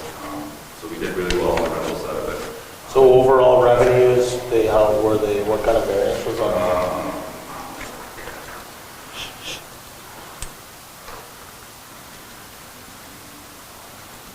We were 136%, so, variance. Over or? No, yeah, we were like, we were over our expected. You made more than you expected? Yeah. Okay, good. Yeah. And then expenses, I've increased our janitorial supplies by 2,500 just to account for inflation and increased prices for cleaning during COVID. Publication subscription costs have increased by 4,500. I think, Laura, it was like reaching into that. Okay. So for our point of sale system, that's where that's falling under that line. We approved that. Yes, Yeah, that was that's done. pretty recent. Contract service programs, so like contracting for our instructors to run classes, is up by $1,500 just so we can allow a little bit more of that this year, which we've already started to do. And that should be offset by revenue? Yes, correct, which it has actually started to do that, so. And then facility monitor wages increased by 8,000. I under budgeted for 2022. I took a 5-year average and was grossly wrong. And also there was a lot of inefficiencies in terms of where our facility monitors work as they're coded, because we have so many part-timers and we utilize them for the ODR, for Corwood, for skate patrol, even sometimes when soccer and baseball didn't have coaches, we used them there because we didn't want to cancel that. Also first aid training and some kind of day events that weren't coded properly, which Laura and I are currently going through to figure out how that's going to work. But on my side, I need to fix our time sheets too, so that's represented better for Laura and myself. contract services, Jomar, so no matter, like, when we hire a contract trainer or a contract, whatever, program person, the money that they receive is never more than the revenue, the cash that we bring in. Yeah, so I always make sure that we're, Yeah, there's always an earnings to the. just like our merchandise sales. Yeah. Even if we go over budget for merchandise sales, we spend 5,000, we budgeted 3, we're making more than what we should have. Yeah. So it should offset it. We just don't see it in that line though. Yeah. So where our merchandise sales, you'll see it, we're well all over, but our revenue for it should offset it. So in the whole thing, at year end, overview, whatever, your budget come in at under, over?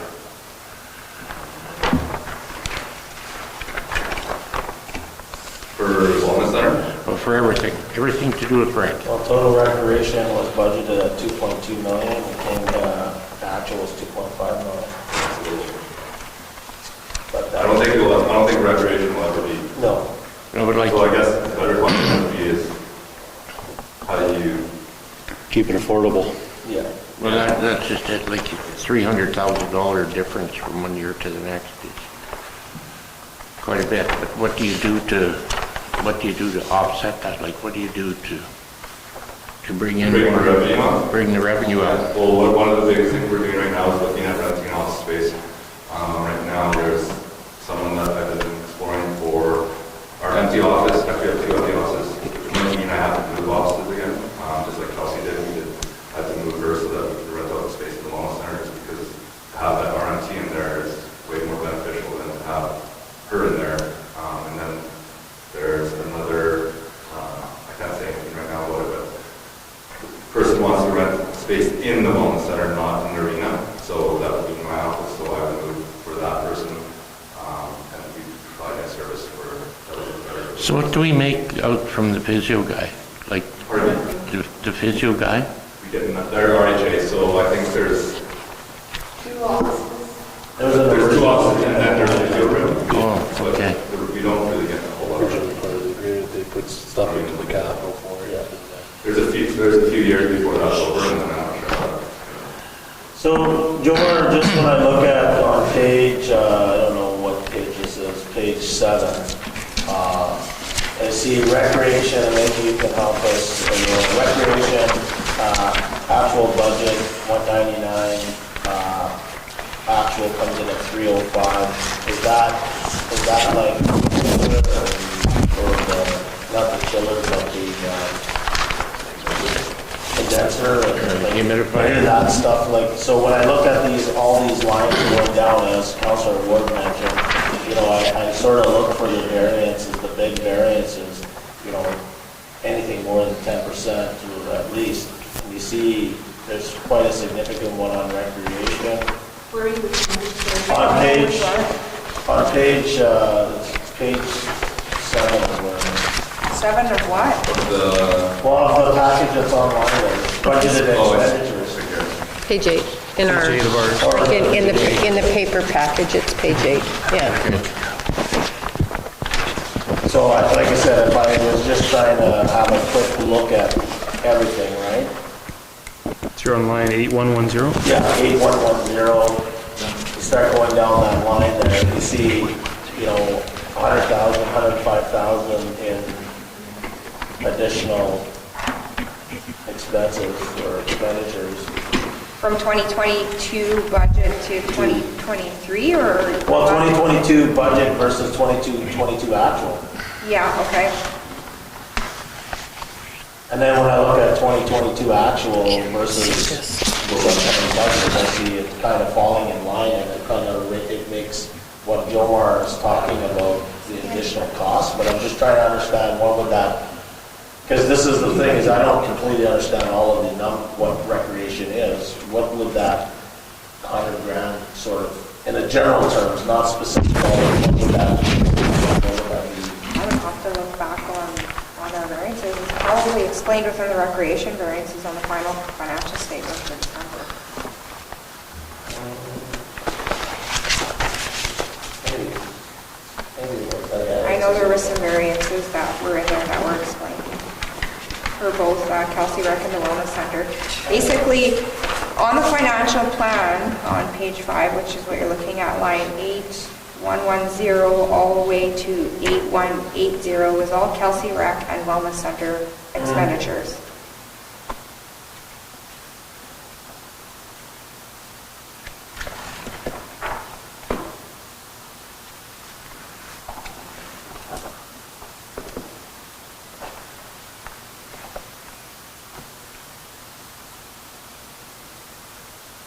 Which section does the lighting go into? Is the lighting, is that what that is, skating rinks? What lighting? You talking about the big lighting project? Like that's in all capital? capital. That's not in here? That's not, this is just operating expenditures. This Anyways, doesn't- I'll look at the other notes, maybe it was there, but again, this is, I guess, I'm asking the question because we have, our community members are probably all tuned in for this exciting conversation tonight, and you know, if they're gonna be looking at the same documents, we're looking at them, just trying to trigger that, oh, this is the reason why that number would be there. I would have to look at those prior notes that Yeah. I have. I might be able to pull them up here. Any other questions for recreation? So going forward, in the 2023 year, do you have anything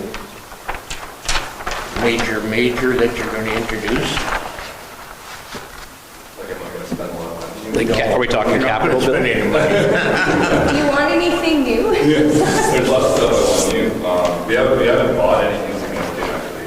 Well, the one thing that's looked like is the skateboard park going ahead. Sorry, I missed it. Is the skateboard park going ahead, like where we were? It's pretty well ahead, actually, I think. There's just, I think they have the money, but they're not.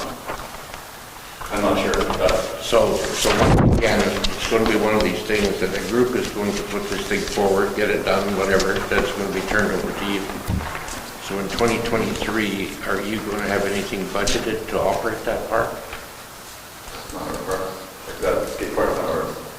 Not yet. It will end up being. I mean, it'll be ours, yeah, I guess. It'll be, we'll have to figure that out as time goes on, like. So for next budget, probably the majority of our costs that we have to think about there is the maintenance, like weekends, especially for cleanup, like to ensure that our liability is protected, doing inspections and stuff. So something that we're working on is actually putting together a little bit of a checklist for our staff to ensure that they're checking all the right places and doing the right things. So some of that will go just through our day-to-day arena / maintenance staff / summer students for the cleanup. The checks will come from our full-time staff. We've been in discussion kind of a little bit about like, you know, being as the proximity of it to the wellness center. You know, if we do get a call about broken glass on the weekend, can the wellness center cleaner or someone internally just go and deal with that if that's what you were kind More or of... less, yeah. And then the other thing now, under playgrounds, do you have a person that you're going to send to be qualified for inspecting playgrounds? Seeing as it's going to be a provincial statute? Yeah, we've talked about that. Yeah, again, checklists, and then the training is going to be really important. That's something that's definitely been lacking, to make sure that we are covering our liability. We were going through some interesting exercises recently with depth of sand and fall heights and whether we should be using sand or not and how often we have to, you know, sort of till it to get it up to par. Making sure that we're using the right type of lumber around the structures as well is something that's kind of come onto our radar. So That's going to add an additional cost into recreation, because the parks are under our recreation. I think that's actually in the capital. So probably this budget year. Some unknowns, yeah. Yeah, some unknowns until we kind of delve into it a little further. This is kind of a little bit new for us, so you may not see this year. This year is more of like our planning and just like our basic steps, identify the different training that we need for the staff, sending them away for the training, and then kind of working backwards next year for a capital plan to kind of get an overview. We need an overview of all of our parks. Okay, where are they at? Where are the condition of all the equipment, right? So we can create like a master plan for you guys, for ourselves, so we can start to plan some of these things, because some of our parks are going to get, and we're probably inheriting more parks over the next few years anyway, so. Laura? So what you're saying is we're going to be inheriting that skate park? Oh, no, I don't know I don't know the whole story behind that. Kind of like the walking path. Is the theory that we're going to be inheriting it? I don't know, Like the but I spray mean, park. I don't imagine Same a thing. volunteer groups So one of the Just things that hasn't been incorporated into our capital planning in the past is when we inherit assets. No one has taken into consideration the maintenance costs, but also the costs that we should be putting into our reserve accounts for when we need to do major repairs or overhaul the asset when it reaches its useful life. So we need to consider that when we're putting money away for these assets that we inherit. No, for sure. And I do know, I've talked to the Rotary, when we were at the Rotary meeting, they were talking about they're going to, their next project is they want to extend their walking path behind, Twin Motors. Twin Motors. Not Population. Yeah, No, behind, Great Northern GM, like bring it all the way across that way. No, they told us a lot, just with all the 3 different places. Yeah, No, it's the back part from the end of Halcro Lake there along. And I think from that meeting, I think that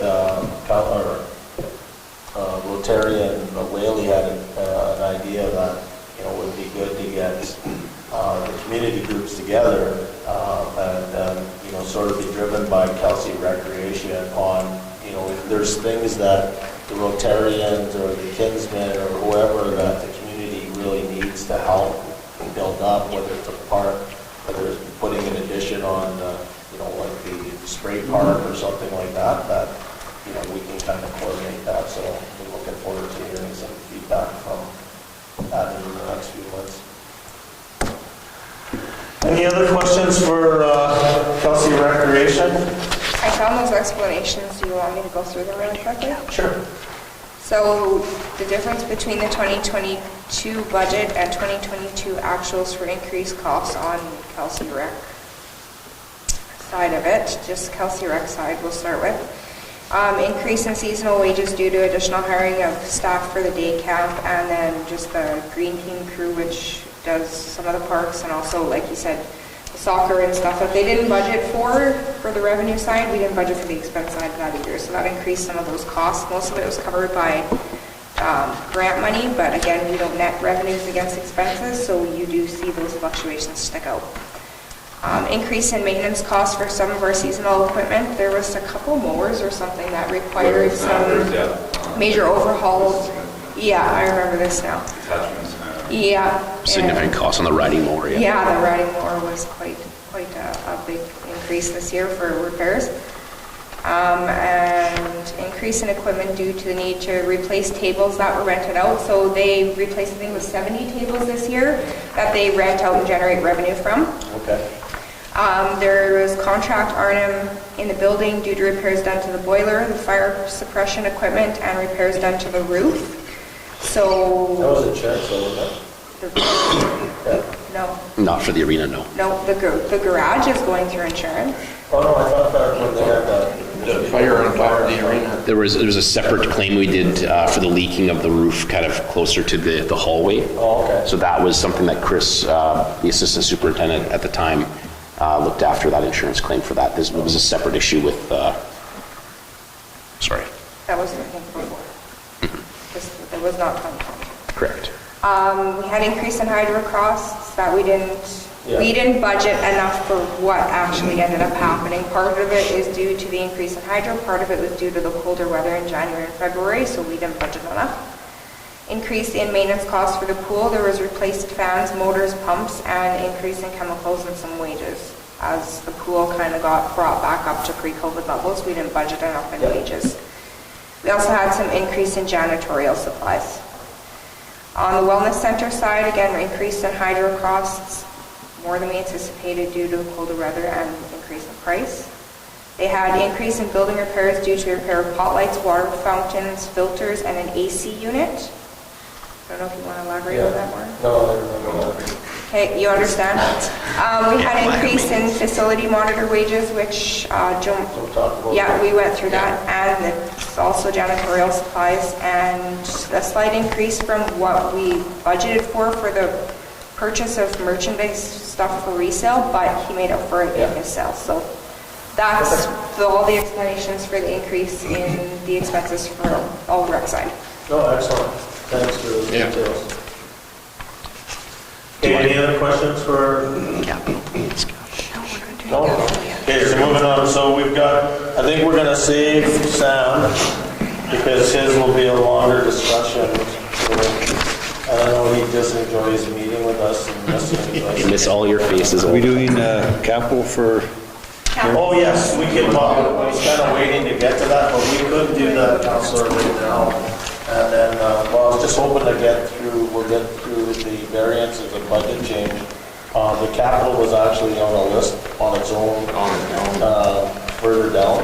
no, that's why I thought you, Yeah, so I was thinking, Ready anyway, so if you want to skip it or you can go to. yeah, we're not gonna get we'll probably won't have a chance to get the public works.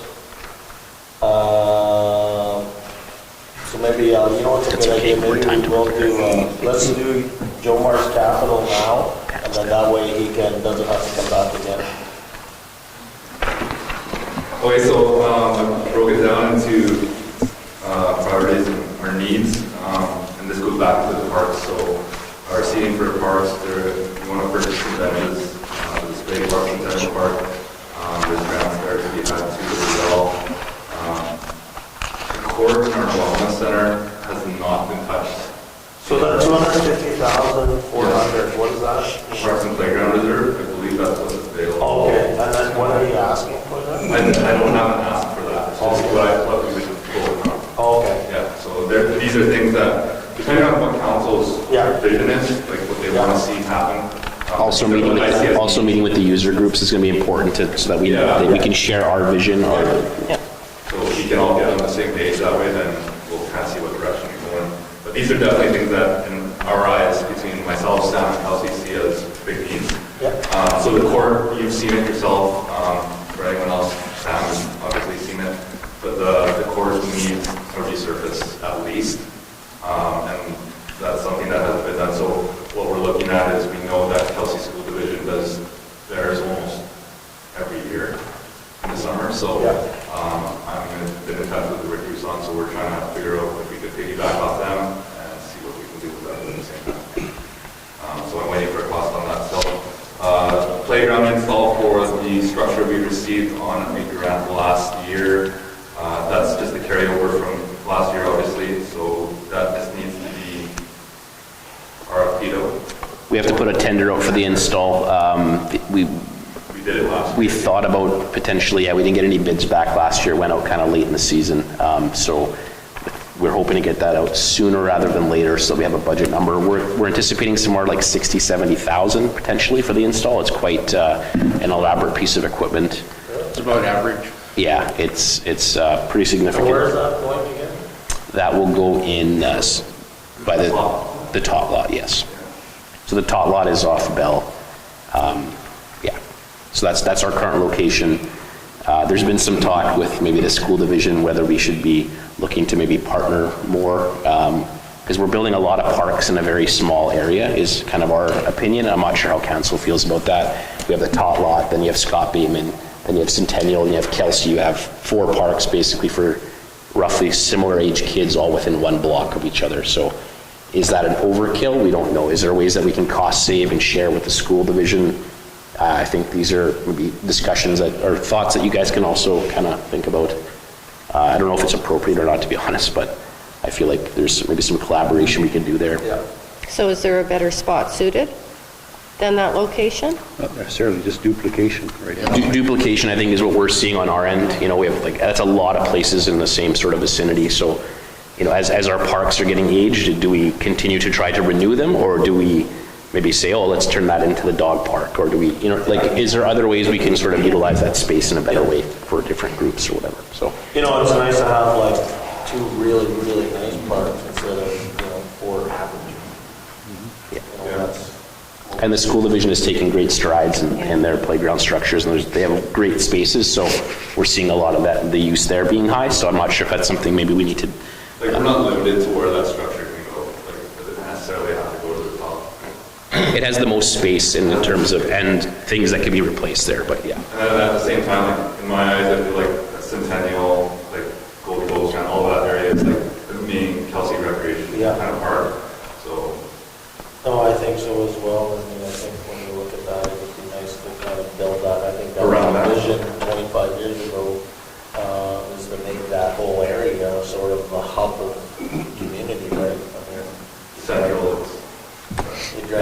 be the most well lit after the summer, so. Yeah, so that would be good. Moving on to the wellness center, so as I said earlier, we haven't bought new equipment since before COVID.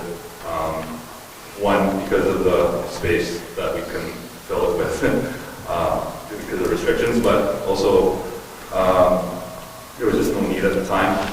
We do have money there now to purchase new ellipticals, which we are definitely in need of. The ellipticals that we have there right now are the ones from day one, so we need to replace those. Our treadmills, for the most part, are good, but I have been in the plan to phase out the ones from day one. We have one left that I'd like to replace, so if we get to that, then we're sitting a little better, as they are very, very well used. Maintenance training, this is probably, of all the things that we're asking for, we need more maintenance staff, so we need to train our employees. Yeah. We need to invest in that and have a plan going forward so that we don't run into a one arena attendant kind of situation.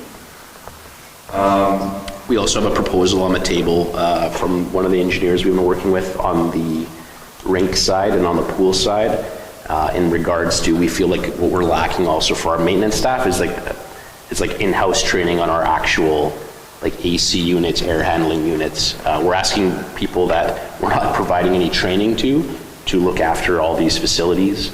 And actually just, sorry Joe Mark, but I didn't mean to jump in, but the proposal just came through last week for around $50,000. We can have a structural and an HVAC person come in and train our guys in-house for the Civic Center, the arena, the wellness center, to kind of learn our systems, create like checklists, manuals, day-to-day, and show them physically what to do, how to do it, so that we can keep.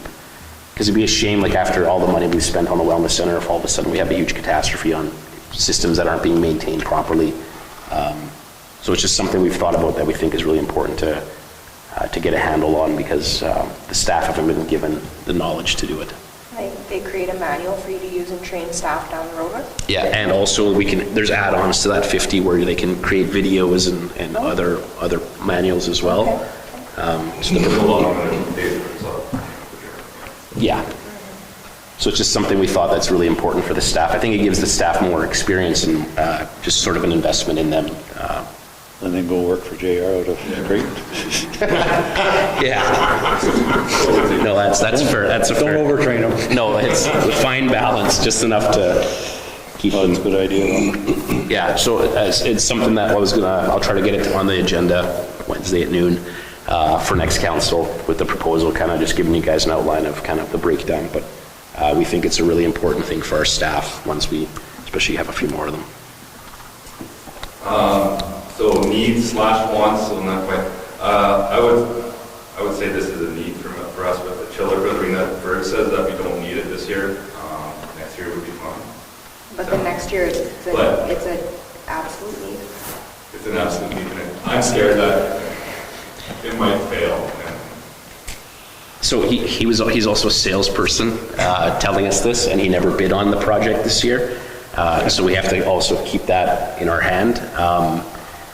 He's suggesting that he doesn't see it getting any worse because we've filtered the brine, we've done some improvements. So he's thinking it should be completely grant dependent. If you get the grant, yes. If you don't, defer for another year and try to get the grant again. So there are 2 grants out there that we've applied for that I'm not sure when we'll hear from them, because it could be anywhere from 1 to 3 months. But Well, if they only have 3 people at pub, I can't imagine how many people they have there. The ESC grant, they informed me to make sure that I applied for it. We did, so it's in there. Kelsey applied to the arts, fine arts and math. I can't remember the exact I name. can't remember that. Yeah. I'm assuming. But she's also applied to another one, so there's 2 in there for the chiller. Moving on to the dehumidifier for the pool. This would be priority if we receive grants for that as well. So we have 4 minutes or 6 minutes left on that dehumidifier. Was that tied to that engineering report or So maybe or? So he's been looking at it. We did a 3D model of the space. One of the options that we explored, that we have to sit down with the school division to explore further, there's a potential savings on that 800,000 if we put the unit. Oh, sorry, it might not be on Jomar's thing. No, it's not. Okay, so the pool dehumidifier, we project like 800-ish thousand roughly. If we can put that in the basement of the school, like underneath the metal shop, it would significantly reduce that cost. Yeah, so but weren't we going to do an engineering study to understand exactly what was doing an envelope check? We've talked about it for a couple of years. I think there's $30,000 in there already to have somebody come in and say, here's exactly what's going on with this building and this is what needs to be done. Because I think we've been talking with this dehumidifier, it works, it doesn't work, sometimes it works, yeah, it's okay, it's not okay. Yeah. So they'd come and looked at it this summer and, or last summer, sorry. And the recommendation, I think when we came to council was you could spend $30,000 to take a deeper dive into this unit that's not functioning properly, not sized properly, not engineered for the building, or we can start the process of planning for a new one and a proper housing and a proper, all that stuff. Now, when they started to look at the housing of the new unit, there's a telecommunications post right next to the pad outside, and because of the housing component of a new unit, that telecommunications would have to get moved, which would be a significant cost and a disruption to the school. We talked about maybe going through the metal shop floor and putting it underneath the building was an idea that sort of just recently arose. So I'll have to look back, Andre, to see, Mayor Murphy, to see if... Is he talking about feasibility study that grant for? I don't know, I'm just seeing the capital still, that $30,000 is still there as a carry forward, and that's why I... When we had this- That JVB study that was getting done, that's the one you're talking about, right? Was done by JVB? Yeah, like they did do a walkthrough, they did an inspection of the pool to make sure that we weren't leaking, that we weren't having any structural issues at the pool. Yeah, we did that. We've done that already, and everything seems to be okay, but the dehumidifier is still the glaring issue.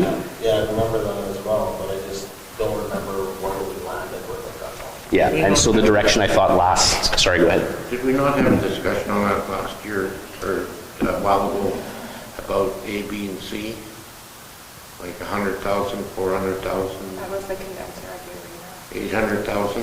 Yeah, so the one option would have been to just try to spend a bunch of money on the existing unit to try to bring it back to par. And they were suggesting that it was a waste of money, potentially a bad spend. They suggested if we were to go forward or look for money, then it's going to be 400,000, was it not? And then if we were going to do whatever, it's going to be... Yeah, so there was potential like intermediary steps we could have taken to reduce the humidity at the pool by buying like rental units and all sorts of other mitigating steps, but it was, again, I thought the direction of council at the time was to start to explore. I think that's how we went, is that Yeah. we decided if we're going to go, we may as well go.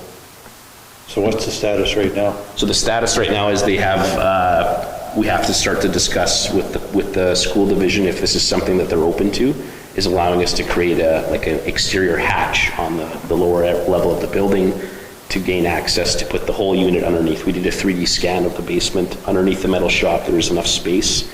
And in speaking with some of the maintenance people at the school division, just sort of briefly, the access would be good for them as well, because right now they have to access through the cafeteria, through the boiler room, through like a small hatch. So any kind of maintenance work they have to do down there, it's a bit cumbersome for them to get down there as well. So there is a potential. This is not something that's going to happen. No, it's not. No, this is 2, 3. Yeah. But we've been still kind of pushing the plan forward. Needs staff. Correct, yeah. Okay, Joanne, you want to just, long-term walking path assessments? Yeah, so long-term, obviously we've already been talking about the walking path, so that's something that's on our radar already. Resurfacing the track, the courts, the old skate park into something that's more usable. Obviously, we've been looking at that. We actually approached council one year. I did to go for a grant that would encompass that, but it was in the book then. But that's something we've been looking at the last year and a half, especially since COVID. Obviously, it's a want, it's not a need. We can do with the courts that they are. We just improved the backboards right now. And then assessing all the parts that we talked about, Sam was speaking of earlier, so that we can start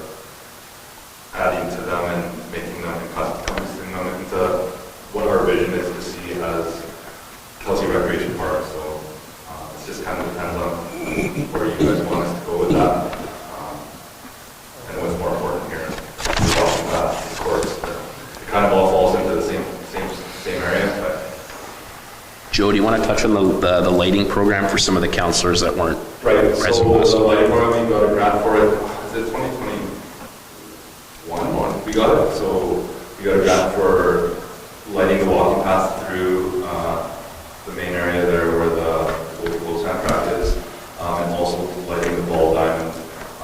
For Arena 1. Arena 1. Yeah, so that'll have legitimate ball diamond lighting. So we got that grant. We are just underway. There was delay in the ordering and the materials, so it got carried over to this year. The poles have arrived. We couldn't even get the material during COVID when we had it, so Travis Electric.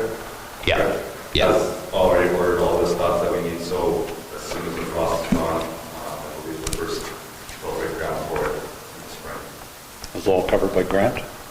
The majority of it is covered by grants, and then the rest is just picked up. There was a capital carryover for this that's going to be requested. I think we already moved that.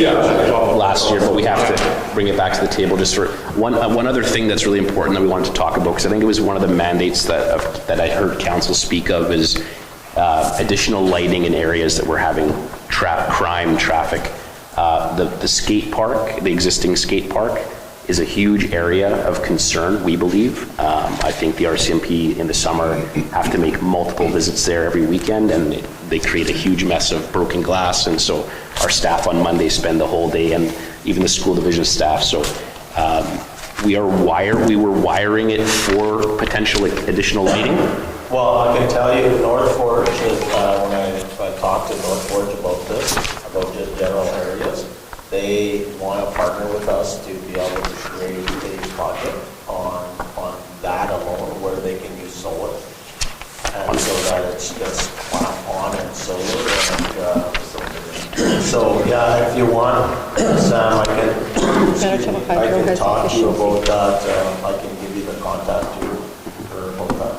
So we already have the wiring going through there, so if we wanted to add additional lights to this carryover project, if you guys are interested, we can scope it with Trev and bring that forward as additional capital, if that's something you guys are... And I think the new skate park, make sure we incorporate that into there as well. I think Manitoba Hydro has efficiency grants for solar as well right now. Yeah. So there was like, when we talked about crime in certain areas of town and stuff like that, that they could just put lighting in certain areas and then just lights up. Okay, so I know we're kind of rushing because I know it's 7 o'clock already and we only got through half of this stuff, but I think for the most part, any other questions for Kelsey Rec? Any other councilors? Everybody's okay? So give us some time to review Sam's information and Cody's information. So apologize for not getting through it tonight, fellas, but it'll give us some time to get through that. And then we still have one item in camera that we'll discuss. We'll just save that to our next meeting because I think we committed that will be done at 7. We don't want to hold it for too long. We'll meet again next Monday. So I encourage everybody to get through. Or sorry, the following Monday, yeah. We have a date already picked for this. March 20th was orientation. Yeah. On any March 20th was orientation. Whatever, remember we sat down, I thought we sat down and said we were going to do this. I proposed dates, you guys only picked this one day. We decided on that. Okay, so next, I would suggest that the budget is more important right now than the orientation, so why don't we just get the budget done the next meeting, the next 20th or whatever it was? March 20th Yeah, at 5 again? just 1 second. I'm just going to say terminology on any request or any department, rather than say need, nice to have, wants, priority 1, 2, 3, just, then it's, I do have it that way on the form, but also it just, it was worded that way to me. I mean, as soon as we hear nice to have, we'll say, well, they don't need that. well, but that's truly what it is though, right? It's a nice to have. Yeah, You can live without it this year. yeah. But yeah, I'm good with that as well, I mean, whatever we want to do. But I guess just the closing, so the 20th, we'll do budget meeting. My apologies, I thought I put it in my calendar as we were budget meeting, but it's really good. 5 o'clock? Yeah, same time, 5 o'clock on the 20th. Our goal will be, again, 2 hours. We'll have infrastructure and fire department capital. And hopefully we can Laura and the board to put the rest of the package together so that we can get a final review within a few weeks. We wanted you gentlemen here tonight just to see the process. Just your company was great. I appreciate this is good feedback. Oh, that's kind of you to say. Okay, is there any other questions from anybody? So I guess we'll call the meeting to, or Adjourn the meeting. I make a motion to adjourn the meeting. I'm sure you just keep going. all in favor? Everybody's okay with that? All right, thanks.